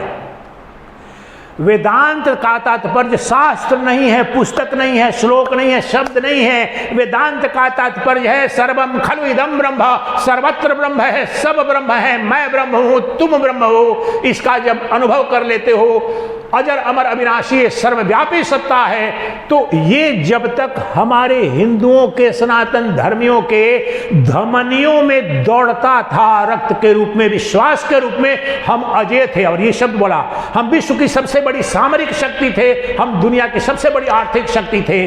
और यहां पर पंक्ति बोला, भिखारी देश अहम ब्रह्मास्मि के महाविज्ञान का उद्घोष कर सकता है? तुम्हें लगता है हम इतने धनवान थे कि हम अपने संतों को, सन्यासियों को इतना अकूत धन, राजा महाराज सब, कि आप गुरुकुल चलाओ, आप ब्रह्म ज्ञान में अनुसंधान करो। ऋषियों ने जो मंत्र दृष्टा जो थे, जो वेदों के उपनिषदों के जो मंत्र दिए, उनको धन की कमी कुछ नहीं, जितना भी सब कुछ उनके लिए उपलब्ध कराया जाता था। तो कहाँ से कराया जाता था? भीख मांग कर लाते, फॉरेन डोनेशन लाते। हमारे पास अगाध धन था, हमारे पास खाने पीने के लिए धन नहीं रहता। 80% लोग जैसे भी वर्तमान में राशन पर खा रहे हैं, भीख मांग रहे हैं वोट के लिए, वो स्थिति रहती तो मैं ब्रह्म हूँ, शूद्र हूँ तो ब्रह्म हूँ, नारी हूँ तो ब्रह्म हूँ, पक्षी हूँ तो ब्रह्म हूँ, पक्षी हूँ तो ब्रह्म हूँ, पापी हूँ तो ब्रह्म हूँ, पुण्यात्मा हूँ तो ब्रह्म हूँ, क्योंकि सब ब्रह्म है। ये उद्घोष, दुनिया की सबसे बड़ी हम आर्थिक महाशक्ति थे, सामरिक महाशक्ति थे, और वो सारी शक्ति का केंद्र और रहस्य वेदांत दर्शन था। और वह वेदांत दर्शन जब तक हमारी धमनियों में जीवंत होकर रहा, तब तक हम अजेय शक्ति रहे। लेकिन ध्यान से सुनना, लेकिन जब से वह वेदांत दर्शन हमारी पुस्तकों में शास्त्र के रूप में शब्द तक सीमित हो गया, तो हम पाखंड को उपलब्ध हो गए, हमारे जीवन से वेदांत निकल गया। हम गाने लगे, बोलने लगे, मैं तो नीच हूँ, मैं कुटिल हूँ, मैं कामी हूँ, मैं तो गरीब हूँ, मैं क्या कर सकता हूँ। और तब हमारा पतन प्रारंभ हो गया। और कहानी पूरी नहीं हुई, सुनो अमेरिका वालों, ये जो पिछले 300 साल की, उसमें 300 साल की यूरोप और अमेरिका की जो क्रांति है, आर्थिक क्रांति आई है, जो औद्योगिक क्रांति 18वीं शताब्दी में शुरू हुई, तुम्हारा फ्रेंच, ये सब का मूल रहस्य हमारा वेदांत दर्शन है। तुम अपना इतिहास उल्टो, पहली बार जो वेदांत दारासिको की ट्रांसलेशन अरबियन में हुई, वहाँ पर्शिया में वहाँ पर रखी थी लाइब्रेरी में। उस लाइब्रेरी का फ्रेंच एक फिलोसफर ने ट्रांसलेशन किया फ्रेंच में, फ्रेंच का ट्रांसलेशन। तो इमर्सन वहाँ पर अमेरिका का जो सबसे बड़ा जो अद्वैत वेदांत का उसके बड़े प्रशंसक बोलते थे, राम था इमर्सन, उस समय का अमेरिका का पूरा इतिहास का सबसे प्रभावशाली दार्शनिक था। भगवत गीता का, उपनिषद का और विष्णु पुराण का भी ट्रांसलेशन पहली बार कराया। और क्रिश्चियन पादरी था, और हिंदू वेदांत दर्शन से वो इतना प्रभावित हो गया। क्रिश्चियन पादरी उसका मिनिस्टर था, अपने पिताजी, और वो हार्वर्ड स्कूल में, डिविनिटी स्कूल में, हार्वर्ड डिविनिटी स्कूल का आपने नाम पढ़े हुआ, बड़े बड़े लोग पढ़ने जाते हैं सारे धर्मों की, वहाँ पर ये खुद पढ़ा, ग्रेजुएट किया क्रिश्चियन थियोलॉजी में। लेकिन जब वेदांत पढ़ा इमर्सन ने, दुनिया का सबसे प्रभावी दार्शनिक माना जाता है। अमेरिका का सारा जो यूनिवर्सिटी में भी आज जो पढ़ते सारे थ्योरो वगैरह सब उसके चेले थे, सारे राजनेता। तो हुआ क्या, वेदांत का प्रभाव बता रहा हूं। वो जब ग्रेजुएट बना, उसके 10-11 साल बाद हार्वर्ड यूनिवर्सिटी में की नोट एनुअल लेक्चर होता है, उसको करने के लिए बुलाया गया। वो लेखक के रूप में प्रसिद्ध हो गया था। जब उसे बुलाया गया तो उसने शुद्ध वेदांत पर प्रवचन कर दिया। अब क्रिश्चियंस के द्वारा ही बनाई गई थी उस समय पढ़ाई भी, वहाँ केवल क्रिश्चियनिटी की होती थी। और जो सब फंडामेंटलिस्ट लोग होते हैं वो लोग तो हमारी तो प्रभाव जानते हैं क्या हुआ। उतने बड़े दार्शनिक को अगले दिन ही जीवन भर के लिए रस्टिकेट कर दिया हार्वर्ड विश्वविद्यालय ने। ये 150 साल पुरानी घटना बता रहा हूं। उस समय रस्टिकेट कर दिया कि इस आदमी को कहीं भी किसी क्रिश्चियन फोरम पर हार्वर्ड यूनिवर्सिटी में नहीं आएगा। लेकिन उस वेदांत की शक्ति देखिए, उसके 10 साल के अंदर राल्फ वाल्डो इमर्सन, वेदांत का सबसे बड़ा वेदांत वहां अमेरिका यूरोप में, जो उस पर मैं घंटों बोल सकता हूं, अमेरिकन वेदा नाम की पुस्तक उसमें डिटेल में है। 10 साल के अंदर इतना प्रभावी वो विद्वान कि अमेरिका के और यूरोप के सारे लेखक, सारे साहित्यकार, सारे साइंटिस्ट उसके चेले बन गए, सारे पोएट्री उसकी राइटिंग से, और सब शुद्ध वेदांत था, द्वैत वेदांत। और रामतीर्थ ने कहा ये क्रांति तुम्हारे, हमारे वेदांत की क्रांति है तुम्हारी। अब जो औद्योगिक और आर्थिक जो समृद्धि भी आई है यूरोप में, मूल में हमारा वेदांत। अब बोला अंतिम वाक्य की देखो, वेदांत शब्द से नहीं होगा, स्पर्श करके शास्त्र का नहीं होगा। जब तक वेदांत हम जीते थे, श्वास में प्रश्वास में हमारे धमनियों में दौड़ता था, तब हम महाशक्ति थे। और अब तुमने ले लिया है तो शक्ति तुम्हारे पास आ गई है। इसलिए शाश्वत सत्य बता रहे हैं कि सुन लो, विश्व का जो कोई वेदांत दर्शन किसी एक व्यक्ति के लिए नहीं, समुदाय के लिए नहीं, यूनिवर्सल है।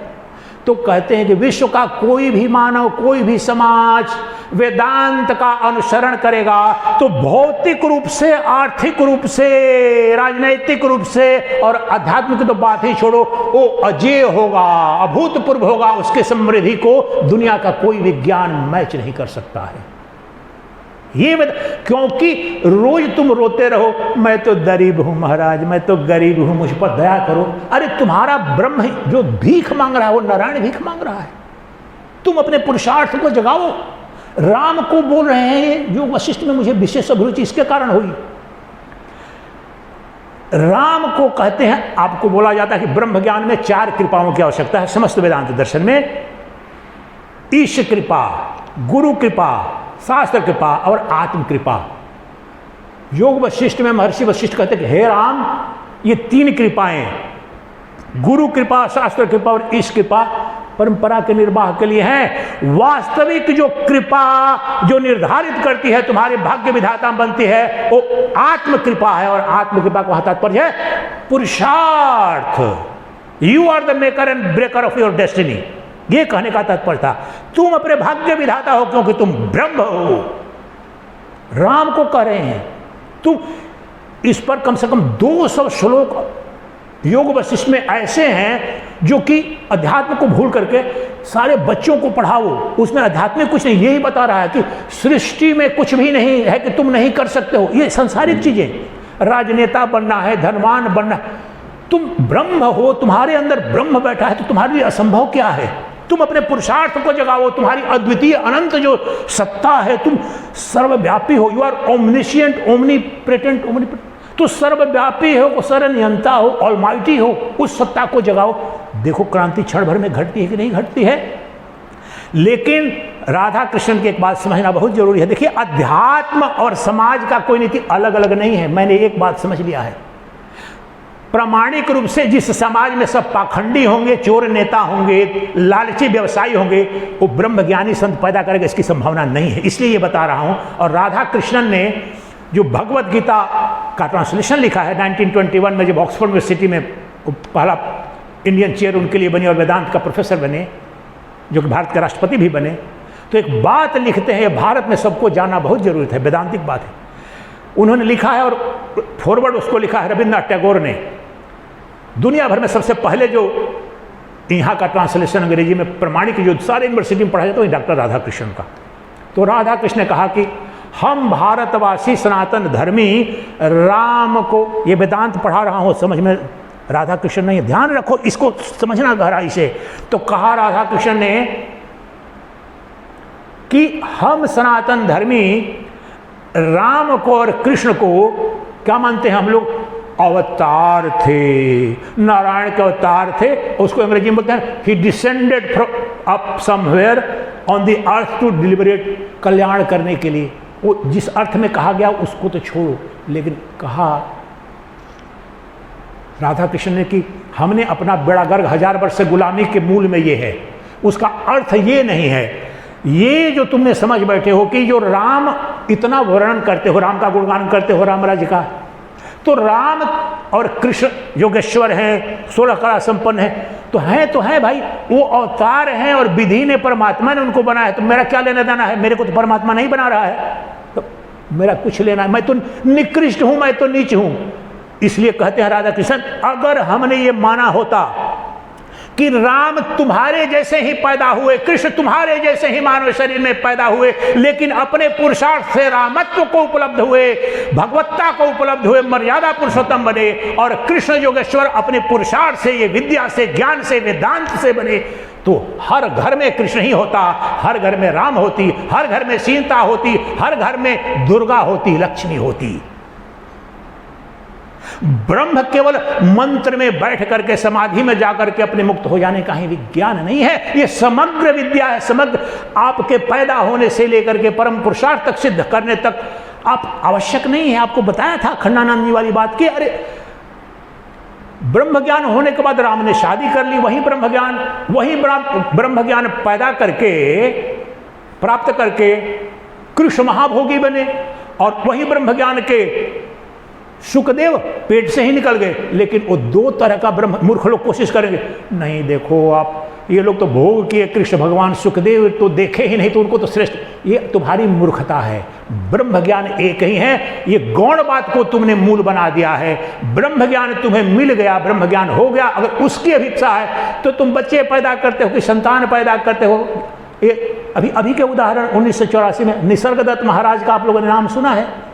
इस देश का तो दुर्भाग्य है कि लोग जानते भी नहीं। तीसरी पास पान बीड़ी बेचने वाला आदमी, 20वीं सदी में विश्व में जो सबसे 20 महत्वपूर्ण आध्यात्मिक पुस्तकें हैं, उसमें उनकी आई एम दैट, अहम ब्रह्मास्मि, तत्वमसि, तीसरी पास आदमी, जर्मन यूनिवर्सिटी का, अमेरिकन यूनिवर्सिटी का प्रोफेसर ने ट्रांसलेट करा है। और रमन महर्षि को भी कोई नहीं जानता, आपको बता रहा हूं। जानते तो आप रामकृष्ण परमहंस अगर विवेकानंद अमेरिका न गए रहते तो रामकृष्ण किस पक्षी का नाम है आप नहीं जानते। अगर पॉल ब्रूमटन आकर के पुस्तक न लिखा होता, रमन महर्षि को, तो आप न जानते कि किस पक्षी का नाम है। हम तो वेदांत की क्षमता ही खो दिए, हम निकृष्ट को ही पहचान पाते हैं, हम छल कपट को ही पहचान पाते हैं, और वेदांत आज की तारीख में बचा हुआ है तो बहुत बड़ा से इस समय यूरोप और अमेरिका वालों का है। जब तक मैं यूरोप और अमेरिका वालों को प्रवचन करता था, हजारों फॉलोअर थे, हिंदी में करने लगा वो तो चले गए, यहाँ सब नकली मिल गए 99%। वेदांत वाक्य नहीं है, पुस्तक नहीं है, तुम्हारा चरित्र है, दर्शन है, जीवंत सत्य है। अपने जीवन में जहां भी हो, कोई अर्थ नहीं, शादी किया है कि सन्यासी, कुछ अंतर नहीं पड़ता। वो जो परम तत्व है, जो तुम्हारा साक्षी चैतन्य है, वो परमात्मा है, वो ब्रह्म है, वो सर्वशक्तिमान है, सर्वव्यापी है, सर्वनियंता है। और तुम गरीब, आप भारत का इतिहास पढ़ें, मॉडर्न फ्रीडम स्ट्रगल में तो रविन्द्रनाथ टैगोर ने और गांधी ने, दोनों ने इस बात को कहा है कि अगर विवेकानंद पैदा न हुए रहते तो हमारी जो इतनी अंग्रेजों की जो गुलामी थी, तो जितने साहस के साथ में अमेरिका के पार्लियामेंट ऑफ रिलीजन्स में जो आत्मबल लाया वेदांत का, तो हमारी जो वर्तमान आधुनिक भारत का जो ये जो क्रांति थी, और विवेकानंद ने बोला था एग्जैक्टली 50 साल बाद हम आज़ाद हो गए कि क्रांति आएगी। ये जो वैचारिक क्रांति ही समस्त बौद्धिक आर्थिक क्रांति का केंद्र होता है। विचार से तुमने मान लिया मैं तो दीन हूं, मैं तो नीच हूं, मैं कामी हूं, तुम हो जाओगे। और तुम अभी संकल्प, यही तो निधिध्यासन है, मैं शरीर नहीं शरीरी हूं, आत्मा हूं, नित्य मुक्त हूं, मैं सर्वव्यापी हूं, विभू हूं, पाप मुझे स्पर्श नहीं कर सकता, मैं तो असंग हूं, निर्लेप हूं, मैं दिव्य हूं, मैं परिपूर्ण हूं, मैं सत्य हूं, अनंत सत्य हूं, अनंत हूं, ज्ञान हूं। 5 मिनट के अंदर अपने तुम्हारी बायोलॉजी पर देखो क्या प्रभाव पड़ता है। तो ब्रह्म और ब्रह्म ज्ञान, आत्मा और आत्मज्ञान बैठ करके किसी पुस्तक में या किसी क्षण विशेष की घटना नहीं है, वह किसी को हो सकता है, गृहिणी को हो सकता है। आदि शंकराचार्य महाभाग, गहन शब्द लाता हूं, आदि शंकराचार्य महाभाग अपने भाष्य में कहते हैं कि जो सन्यास नहीं लेगा उसे ब्रह्म ज्ञान नहीं होगा, बड़ा स्पष्ट अपने भाष्यों में बोलते हैं। लेकिन उन्हीं के शिष्य आनंद गिरी जी, उनके बाद ही सबसे उनकी टीका, आनंदी टीका पढ़ी जाती है भागवत पर भी, उनके शिष्य ही हैं, अद्वैत वेदांती हैं।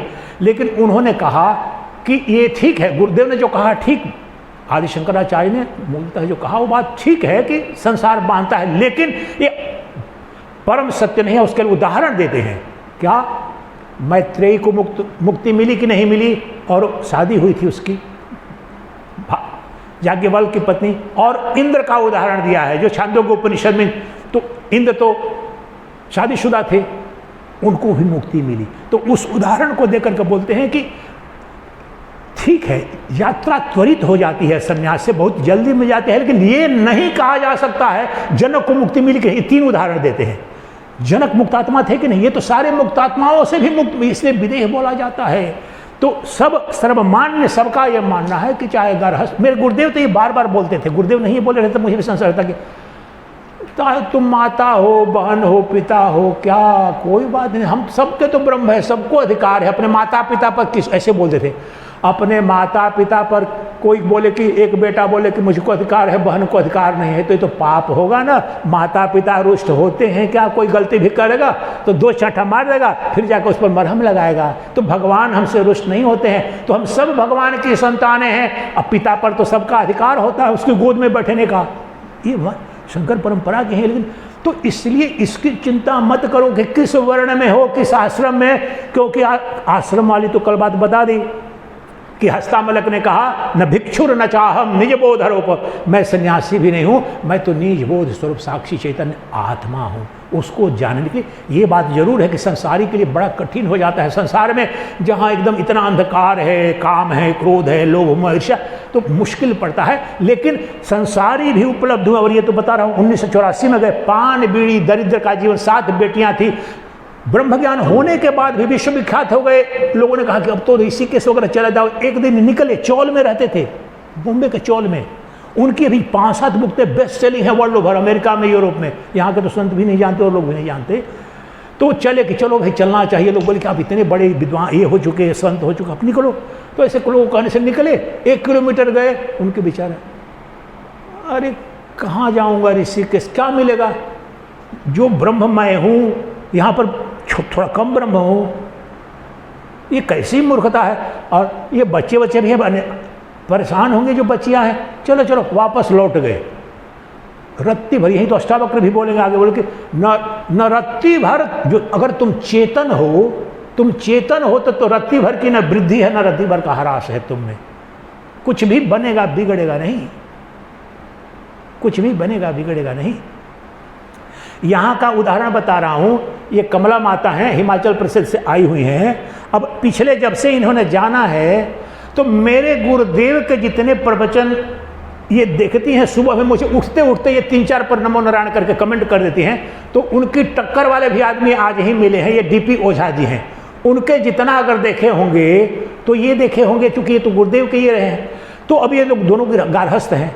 अब मुझे इतने सन्यासी जानते हैं, जान भी रहे सन्यासी बनने के बाद भी, लेकिन किसी को वेदांत में रुचि नहीं है, प्रवचन में नहीं। सब मुक्त आत्मा हैं, सब अपने को मुक्त आत्मा घोषित कर रहे हैं। लेकिन 10 रुपए के पीछे भी भंडारा जरूर खाना पड़ेगा, महाराज जाना पड़ेगा, नहीं तो भंडारा बाईपास सर्जरी कराना पड़ेगा।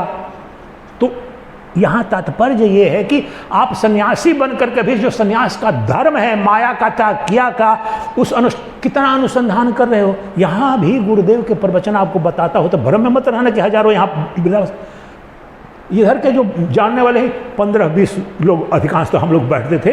और परमार्थ निकेतन में 60 साल से उनका प्रवचन, इस समय 10 बजे उनका चलता था। तो वहाँ पर जो लोग भी जानते थे वहाँ पर उस समय तो भीड़ आ जाती थी। लेकिन फिर भी 10 टकिया भी भागवत कथा बनाता है, जाकर देखो वहाँ पर हजारों की भीड़ लगती है। और कोई शंकराचार्य नहीं हो। ये जो पूरी शंकराचार्य जी उनको छोटे गुरु बहुत बार आते थे यहाँ पर, उनके तो बड़े गुरु भाई हम भी होता। लेकिन इनको शंकराचार्य करपात्री जी महाराज इनको गुरुदेव को बोले तुम ज्योतिर्मठ का पीठाधीश्वर बन जाओ।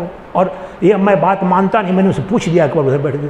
बोले कि हाँ गुरुदेव ने कहा कि सुनो तुम ज्योतिर्मठ का शंकराचार्य बन जाओ।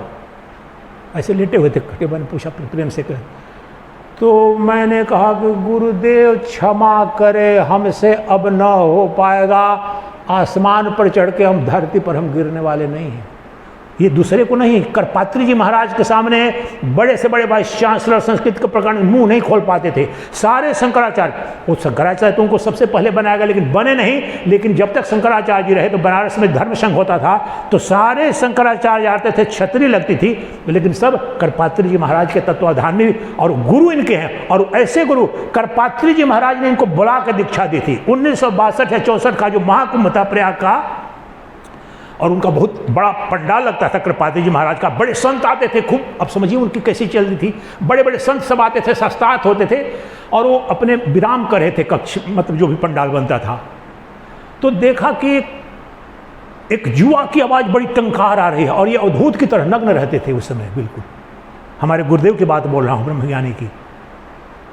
तो बोलने लगे जाकर के, अपने से आगे बोलने लगे। तो उस आवाज़ में बड़ी खनक थी। तो बोले कि ये कौन अल्हड़ सा पागल सा लग रहा है, उसको पकड़ के ले आओ। वहाँ पर तो हजारों लोग बोल रहे हैं, किसी को नहीं, लेकिन आवाज़ में इनको लगा। तो गया तो एकदम नम धड़क, देखे कौन हो तुम? तो बोले कि गुरुदेव तो अवधूत हूँ, घूमते रहता हूँ, श्मशान में सो जाता हूँ जैसा। हटो हटो ये सब तुम बंद करो, चलो तुमको शिष्य बनाता हूँ, आ जाओ। ये सब छोड़ो, तुम्हारे अंदर बहुत क्षमता है, बहुत शक्ति है। और करपात्री जी महाराज ने देख लिया और बुला करके शिष्य बनाया। सोचिए उन्होंने पात्रता देख ली। और वह गुरु क्या बोल रहा है, वह शिष्य क्या बोल रहा है, हमें शंकराचार्य नहीं बनना है। 10% के मठ के लिए आजकल कौन कौन कौन सुप्रीम कोर्ट में हाई कोर्ट जा रहे हैं ना। और जिनको बनाया गया, नाम नहीं लेने जा रहा हूँ, जिनको बनाया गया, जिन महाराज श्री को ये गए थे उनका अभिषेक करवाने के लिए, और उनके चेले हैं सभी शंकराचार्य।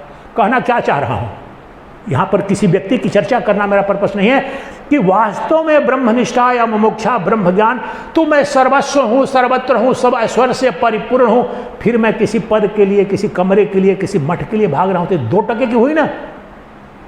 इसलिए गारहस्थ हो कि सन्यासी हो, जहाँ पर रह करके जो वेदांत विद्य निर्गुण निराकार ब्रह्म को प्राप्त करने का जो चतुस्साधन है और चतुस्साध्य है, उनको सम्यक अपने जीवन में उतारें तो हमारा तो स्वरूप ही है परमात्मा। अधर्मी का भी, विधर्मी का भी, पशु का भी, सबके अंदर तो परमात्मा ही बैठा हुआ है। तो उसमें क्या समस्या होनी चाहिए? कोई समस्या नहीं होनी चाहिए। इसलिए अंततः उस श्लोक पर तो ज़्यादा व्याख्या अगले दिन करूँगा, लेकिन एक बात यहाँ गुरुदेव के सामने आपको बताता हूँ। जो 11वां श्लोक है, इससे मिलता जुलता ये छठा बताया ना कि तुम्हारी बाधा, तुम्हारा अज्ञान बंधन सबसे बड़ा ये है कि तुम साक्षी, अर्थात तुम अपने को ब्रह्म ना मान करके दूसरे को ब्रह्म, यानी कोई राम तो ब्रह्म थे, कृष्ण ब्रह्म थे, या ब्रह्म किसी अन्य लोक में, वो ब्रह्म तुम हो। इसलिए मैं क्या बोलता हूं, अगर मैं ब्रह्म नहीं हूं तो ब्रह्म एक कल्पना है, अगर मैं परमात्मा नहीं हूं तो परमात्मा एक ड्रामे का पात्र है। ये उपनिषद के आधार पर बोला हूं। आदिशंकर ने कराया है इस तरह का निधिध्यासन, क्योंकि मैं जो मेरा चेतन है वही तो ब्रह्मांड में है, सतयुग में, कलयुग में सब तो मैं था। इसलिए इस आधार पर तो यह 11वें में करते हैं। फिर इसी को ऐसा ही बोलते हैं जनक को अष्टावक्र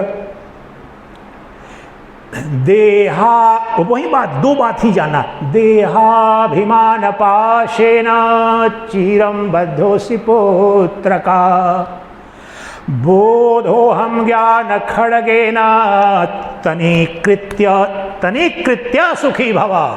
हे जनक, देहाभिमान अर्थात तुमने अपने को देह मान लिया है, और देह मान करके जुग जुग से तुम दुख भोग रहे हो, नरक भोग रहे हो, बंधन में पड़े हो। देहाभिमान पाशेन, मैं देह हूं, यह मान्यता ही एकमात्र बंधन है। आपको बताया था विवेक चूड़ामणि के आधार पर भी आदिशंकर सरल में, अज्ञान क्या है? मैं देह हूं, यह मान्यता, यह विश्वास अज्ञान है। फिर ज्ञान क्या है? मैं देह नहीं आत्मा हूं। बस यही है संपूर्ण अद्वैत वेदांत की ये दो यात्राएं हैं। तो यहां अष्टावक्र कहते हैं देहाभिमान पाशेन चिरं बद्धोऽसि पुत्र का, अनंत काल से अनादि विद्या, बिगिनिंगलेसनेस तुम्हारी क्या है? एक ही है कि मैं देह हूं, अर्थात शरीर हूं, और शरीर तो मरण धर्माविकारी है। तो उपाय क्या है? देहाभिमान पाशेन चिरं बद्धोऽसि पुत्र का, बोधो हम ज्ञान खड्गेन, मैं आत्मा हूं, मैं बोध हूं, शुद्ध बोध हूं, इस तलवार से अभी उस बंधन को छिन्न भिन्न कर दे, काट डाल, यही मुक्त हो जा। ज्ञान की तलवार कौन सी? मैं शरीर नहीं हूं, शरीरी हूं, मैं देह नहीं, देही हूं, मैं जड़ नहीं, चेतन हूं, मैं दृश्य नहीं, दृष्टा हूं, मैं द्वैत नहीं, अद्वितीय एक साक्षी चैतन्य परमात्मा हूं। ये ज्ञान की तलवार अभी दृढ़ विश्वास कर, और तू यही मुक्त ही है, तू ही परमात्मा है, तू ही परमात्मा है, जान ले और प्रतिष्ठित हो जा। तुम्हारा बंधन, तुम्हारा दुख, जन्म मृत्यु, सबसे तू मुक्त हो गए, सबसे मुक्त हो गए। यही परसों से ही बता रहा हूं, दो ही ये जानना कि मैं शरीर, इसी का निषेध करना है, निधिध्यासन बस इसी के लिए करना है कि मैं शरीर नहीं हूं। और शरीर नहीं हूं तो मतलब व्याख्या की परसों, सारे शरीर के संबंध, सारे शरीर के रोग, सारे शरीर से संबंधित जितने complications, all the complications arising out of belief that I am body is called संसारा, अंग्रेजी में बोलते हैं उपनिषद। उसको मिटा दो, संसार तुम्हारा मिट गया, अभी तुम ब्रह्म हो गए। इसलिए कौन सी तलवार? ज्ञान की तलवार। और ज्ञान क्या है? मैं बोध स्वरूप हूं, अर्थात इसके लिए 25 शब्द है, 50 शब्द है। बोध स्वरूप हूं, आत्मा हूं। अब पूर्णाहुति के लिए आपको इसी तत्व को, और आपको ऐसा नहीं लग रहा कि लोग कहेंगे अच्छा ठीक है महाराज ये तो उपनिषद की विद्या है। अब मैं वो हथौड़ा चलाने जा रहा हूं गुरुदेव की कृपा से, जो आपको पता नहीं चलेगा, विश्वास ना हुआ कि ये है, और कितना बड़ा पखंड हो रहा है इस देश में। भागवत पुराण सनातन धर्म में भक्ति का श्रेष्ठ ग्रंथ माना जाता है, ठीक है, माना जाता है श्रेष्ठ विद्वानों के द्वारा, सबके द्वारा। अब मैं भागवत पुराण के द्वारा सुखदेव की वाणी से यही सत्य बिल्कुल हूबहू रखूंगा। जो मैंने बोला है, बोलते हैं ना ये तो उपनिषद की वाणी, अष्टावक्र की वाणी, योग वशिष्ठ की वाणी, लेकिन पुराण में तो राधे राधे। अरे मूर्खानंद, अब मैं भागवत पुराण की आत्मा रखता हूं तुम्हारे सामने। एक ही श्लोक, 2 श्लोक रखूंगा, अंत में तो महामंत्र में हम निधिध्यासन में चले जाएंगे, जो कि सुखताल में पिछले जाकर कर दिया था मैंने। और आपने हजारों कथाएं सुनी होगी, एक कोई संत आपको बताएगा नहीं ये बात। तो सुखदेव क्या कहते हैं, ब्रह्म कौन है, परमात्मा कौन है, ईश्वर कौन है? तो कहते हैं मैं नहीं बोल रहा, उपनिषद नहीं बोल रहे, ये भक्ति का श्रेष्ठ ग्रंथ वहां पर परमात्मा किसे बताता है। अब आप निर्णय फिर उसके बाद करेंगे कि हमारा कितना पतन हुआ इस देश में और कितने पाखंड को। तो ये भागवत पुराण का श्लोक सुनिए, और जो आपको पिछले 3 दिन बताया हूं बिल्कुल वही एक एक शब्द निकलेगा। भाव में थोड़ा आप आ जाइए। इसके माध्यम से ही जो अगला मंत्र लाऊंगा ना समाधि में, जो परीक्षित को जो मंत्र दिया और तत्काल मुक्त हो गए, सर्प ने काटा वो तो घटना घटी, लेकिन जिसको काटा वो तो मैं था ही नहीं। ये मंत्र इसके साथ दे दूंगा, ध्यान से आंख बंद कर लीजिए, भाव में थोड़ा सा आ जाइए, उसको निधिध्यासन करेंगे। तो ये अर्थ इसको सुनेंगे और फिर मंत्र देकर निधिध्यासन के साथ समापन करेंगे। तो भगवान कौन है, परमात्मा कौन है, ब्रह्म कौन है? तो कहते हैं भागवतम में कहते हैं सुखदेव, परमहंस सुखदेव तो कहते हैं वदन्ति यत्तत्त्वविदः यत्तत्त्वं ज्ञानमद्वयम् ब्रह्मेति परमात्मेति भगवानेति शब्दते, भगवानेति शब्दते। ये परमहंस सुखदेव परिभाषित कर रहे हैं कि परमात्मा कौन है, भगवान कौन है, ब्रह्म कौन है। तो कह रहे हैं वदन्ति यत् तत्त्वविदः, तत्त्वविद मतलब तत्वज्ञाता यानी ब्रह्मज्ञानी, जो सत्य को जानते हैं, सत्ववेता। तो तत्ववेता लोग, ज्ञानी लोग जो सत्य को जानते हैं वो किसे कहते हैं? ब्रह्म, भगवान, परमात्मा। वदन्ति यत् तत्त्वविदः यत् तत्त्वं ज्ञानमद्वयम्, बोल दिया, ज्ञान अद्वयम्, प्योर कॉन्शियसनेस, जो बोध बोला ना, बोध सत्ता, ये 50 शब्द संस्कृत, उसे ही संविद कहते हैं। प्रज्ञानम, ब्रह्म का प्रज्ञान, यत् तत्त्वं ज्ञानम अद्वय, अद्वय ज्ञान, 2 प्रकार का ज्ञान है। इस शब्द को समझें, मैं बोल रहा हूं, आप वहां पर सुन रहे हैं, ये द्वितीय, द्वैत में ज्ञान हो रहा है। यहाँ वाणी निकल रही है और वहां श्रोता के रूप में द्वैतीय, लेकिन इसका जो अधिष्ठान है अद्वय ज्ञान है, प्रज्ञान है, जिसे ब्रह्म कहते हैं, दिखा रहा हूं। तो तो अद्वय ज्ञान जो है यानी प्योर कॉन्शियसनेस, यानी बोध, यानी आत्मा को ही वदन्ति यत् तत्त्वविदः यत् तत्त्वं, तत्व है, भगवान परमात्मा नाम नहीं है, शब्द नहीं है, विश्वास नहीं, तत्व है। It's matter, most solid, most fundamental, most real, only real matter. Sukhdev बोल रहे हैं, मैं नहीं।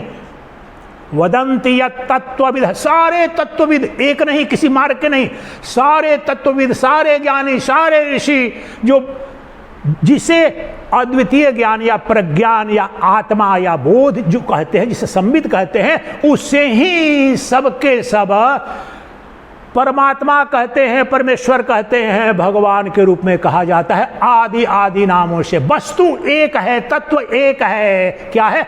अद्वय ज्ञान, pure consciousness, absolute awareness, infinite intelligence. और यहीं अभिबुद्धि का जो प्रकाशक के रूप में, आपके इंद्रियों के प्रकाशक के रूप में, आपके शरीर की क्रियाओं के प्रकाशक के रूप में वह चैतन्य ब्रह्म यहीं पर बैठा हुआ है, सभी जीवों के अंदर है और सर्वत्र है। और ये भागवत पुराण में ये उस दृष्टा जो एक अद्वितीय विभू साक्षी जो है, सर्वसाक्षी, परीक्षित को इसका यही दर्शन कराया कि वह जो अब वहां पर श्रोता मूल कौन है, निमित्त बना है सुखदेव, तो उसको उसके ध्यान में रख करके बोलता हूं मैं आपको, हे परीक्षित, तुम्हारे अंदर और सभी जीवों के अंदर जो बोध शक्ति है, तुम्हारी बुद्धि का, अंतःकरण का जो प्रकाशक है, साक्षी है, तुम्हारी इंद्रियों का प्रकाशक है, तुम्हारे शरीर का प्रकाशक है, और सभी शरीरों के और अंतःकरणों का जो प्रकाशक, जो अद्वय ज्ञान है, उसे ही ऋषि मनीषी ज्ञानी तत्ववेता परमात्मा कहते हैं, भगवान कहते हैं, ब्रह्म कहते हैं, आदि आदि नामों से जाना जाता है। और वह सद वस्तु है एकमात्र, उसी वस्तु को, उसी पदार्थ को, कौन? वो वस्तु है। अभी अगर जो शब्द बोल रहा है यहाँ सच्चिदानंद, आप वहाँ वाणी से जा रहा है, बुद्धि उसका अर्थ निकाल रही है, लेकिन इन सब का प्रकाशक जो चैतन्य बैठा है, वही प्रज्ञान तत्व है, वही ब्रह्म है, वही अद्वितीय सत्य है, वो एकमात्र सद वस्तु है। अनंत ब्रह्मांड, सतयुग, द्वापर, त्रेता, सब उसमें कल्पित से जन्म लेते हैं, स्थित रहते हैं, विलीन हो जाते हैं, लेकिन वह मेरा जो साक्षी चैतन्य विभु है, वो सर्वव्यापी, उसका ये अनंत जगत मुझ में ही स्वप्न में घर पर बैठा होता हूँ बिस्तर पर और अनंत जगत देखता हूँ, महानगर देखता हूँ, उसी प्रकार से अनंत ब्रह्मांड, हे राजन, हे परीक्षित, तुम्हारी चैतन्य आत्मा में ही ये अनंत ब्रह्मांड, उस चैतन्य महासागर में तरंगों की तरह ब्रह्मांड, अनंत ब्रह्मांड जन्म लेते हैं, विलीन हो जाते हैं। ये अनंत लहरें स्वरूप, लहरों स्वरूप जो ब्रह्मांड आते हैं जाते हैं, लेकिन महासागर का न रत्ती भर कोई ह्रास है न वृद्धि है। उसी प्रकार से जो चैतन्य महासागर हो, तुम में न कोई वृद्धि है न ह्रास है, इसलिए तुम मुक्त हो जाओ। तुम शरीर नहीं, तक्षक ने काटा है तो शरीर को काटा है, शरीर की मृत्यु होगी, लेकिन उसका जो साक्षी चैतन्य जो आत्मा है, अभी जो अद्वय ज्ञान है, जो प्रज्ञान है, जो आत्मा है, वो तो निर्लेप है, असंग है, उसे ब्रह्मांड की कोई सत्ता स्पर्श नहीं कर सकती। ब्रह्मांड के सारे अणु परमाणु बम विष उसे स्पर्श करने की क्षमता नहीं रखते हैं। तो इसलिए जो मृत्यु घटेगी वो शरीर की, वो शरीर तो सदा ही मृत्यु है, शरीर सदा ही शव है, उसके अंदर जो शव के अंदर जो शिव बैठा है वो तुम हो, और तुम्हारा शिव ही मंगलकारी है, और तुम्हारे नित्य प्रति अहम अहम वृत्ति के रूप में एकमात्र मंगल है, तुमसे परे सब अमंगल है। ये वेदांत का उद्घोष, तुम्हारे आत्यंतिक मय के सिवा ये जगत है, माया है, सब अमंगल है, इसलिए एकमात्र जो मंगल है आत्यंतिक मय अहम अहम अहम। जो संसारी को, ज्ञानी को, कामी क्रोधी को जो व्यवहार में जो अहम करता है, वो अज्ञान के कारण से देह तादात्म्य से सुखी दुखी हो रहा है, लेकिन वह जो अहम है शुद्ध बोध स्वरूप है, ज्ञान स्वरूप है। अब तुम्हें ये मंत्र देता हूँ, हे राजन, अभी यहीं आओ, अनुसंधान करो, निधिध्यासन करो, तत्काल मुक्त हो जाओगे। और ये मंत्र ये है, वहाँ का मंत्र जो भागवत का, जिस मंत्र से, और ये विशुद्ध अद्वैत वेदांत का मंत्र है, लेकिन आपने कहीं आज तक सुना नहीं होगा, तो वहाँ पर दे रहे हैं, और हम उसी पर निधिध्यासन के साथ समापन करेंगे। 5-7 मिनट निधिध्यासन करते हैं। उस मंत्र का अर्थ भी बता लूँगा। अर्थ ना समझे तो कोई मंत्र, ये मेरे गुरुदेव की सबसे क्रांतिकारी बात थी कि सृष्टि का कोई मंत्र अगर अर्थ नहीं समझते हैं तो मशीन है, उसका कोई फायदा नहीं होगा, कोई लाभ नहीं होगा। उसका अर्थ समझो मंत्र का। तो अब स्वरूप बोध करा रहे हैं, जो मृत्यु को, आसन्न मृत्यु से डर रहे हैं परीक्षित, उनको कैसे अजर अमर बना दिया, कैसे मुक्ति मिल गई। तो ये मंत्र ये है। प्रतिहार वाक्य का प्रयोग हुआ है, अगले दिन किसी दिन व्याख्या करूंगा। डबल लॉकिंग करते हैं मंत्र को, इंश्योर करते हैं कि कोई संदेह ही न बचे। तो वाक्य सुनिए पहले, निधि ध्यान करेंगे। पहले 2-4 बार सुनिए, मैं भाव में आ जाता हूँ इसके साथ में। अहम ब्रह्मा परम धामम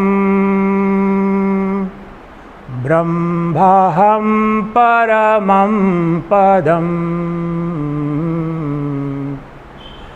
अहं ब्रह्मा परं धामं ब्रह्महं परमं पदम्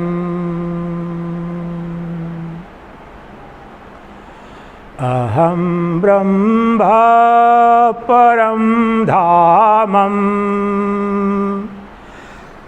ब्रह्महं परमं पदम् अहं ब्रह्मा परं धाम, मैं परम पद स्वरूप ब्रह्म हूँ और ब्रह्म ही मैं हूँ। ये व्यतिहार वाक्य है, दोनों ओर से कोई संदेह नहीं। मैं अहम ब्रह्मा परम धाम, धाम परम स्थिति, परम धाम, परम अवस्था, और अवस्था है वह चैतन्य अवस्था, शुद्ध बोध स्वरूप। मैं ही वह परम धाम स्वरूप ब्रह्म हूँ और मैं ब्रह्म ही मैं हूँ। ब्रह्म के अतिरिक्त कभी भी न कुछ था, न हूँ, न होऊंगा। साक्षी चैतन्य जो मेरी आत्मा है, अभी मेरे अंतःकरण का प्रकाशक, मन बुद्धि इंद्रियों का जो प्रकाशक, जो चैतन्य आत्मा है, अभी यही हे राजन तुम्हारा वह जो देही है, जो शरीरी तुम्हारे अंदर है, प्रत्यगात्मन है वही परमात्मन है। तुम्हारा प्रत्यगात्मन ही परमात्मन है, तुम्हारा जीव ही शिव है। यह जान करके अभी तुम मुक्त हो जाओ, क्योंकि तुम सदा मुक्त थे। उस अद्वय ज्ञान में अर्थात चैतन्य सत्ता में न कोई राग है न द्वेष है, वो निरंजन तत्व है, टेंटलेस, अंजन, कालिक, यानी लिपायमान होता ही नहीं। किसी दोष से युक्त होने की चेतन में संभावना नहीं। सारे दोष पंचभूतों से और पंचभूतों से रचित जगत में है। ये शरीर पंचभूतों से बना है, इसलिए मृत्यु को, रोग को, विकार को उत्पन्न हो रहा है। लेकिन शरीर के अंदर का जो साक्षी शरीरी है, देह के अंदर का जो प्रकाशक देही है, वह आत्मा ही परमात्मा है, वह जीव ही शिव है, वही तुम हो। अभी यही गहरे संकल्प करो, अनुसंधान करो और अभी यही परम मुक्ति को उपलब्ध हो जाओ।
ओम श्री परमात्मने नमः।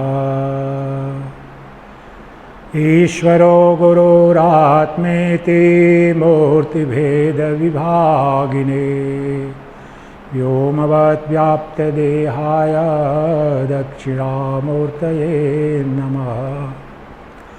श्रुतिस्मृतिपुराणानाम् आलयं करुणालयं नमामि भगवत्पादं शंकरं लोकशंकरं। शंकरं शंकराचार्यं केशवं बादरायणं सूत्रभाष्यकृतौ वन्दे भगवन्तौ पुनः पुनः।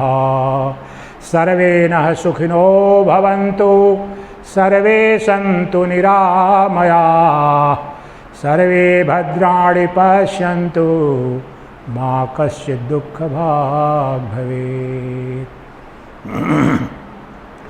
श्री राम जय जय राम।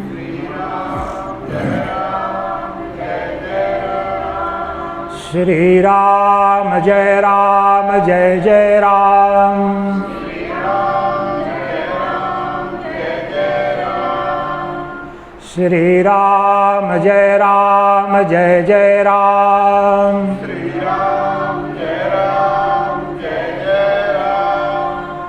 बोलिए परम पूज्य सद्गुरुदेव भगवान की जय।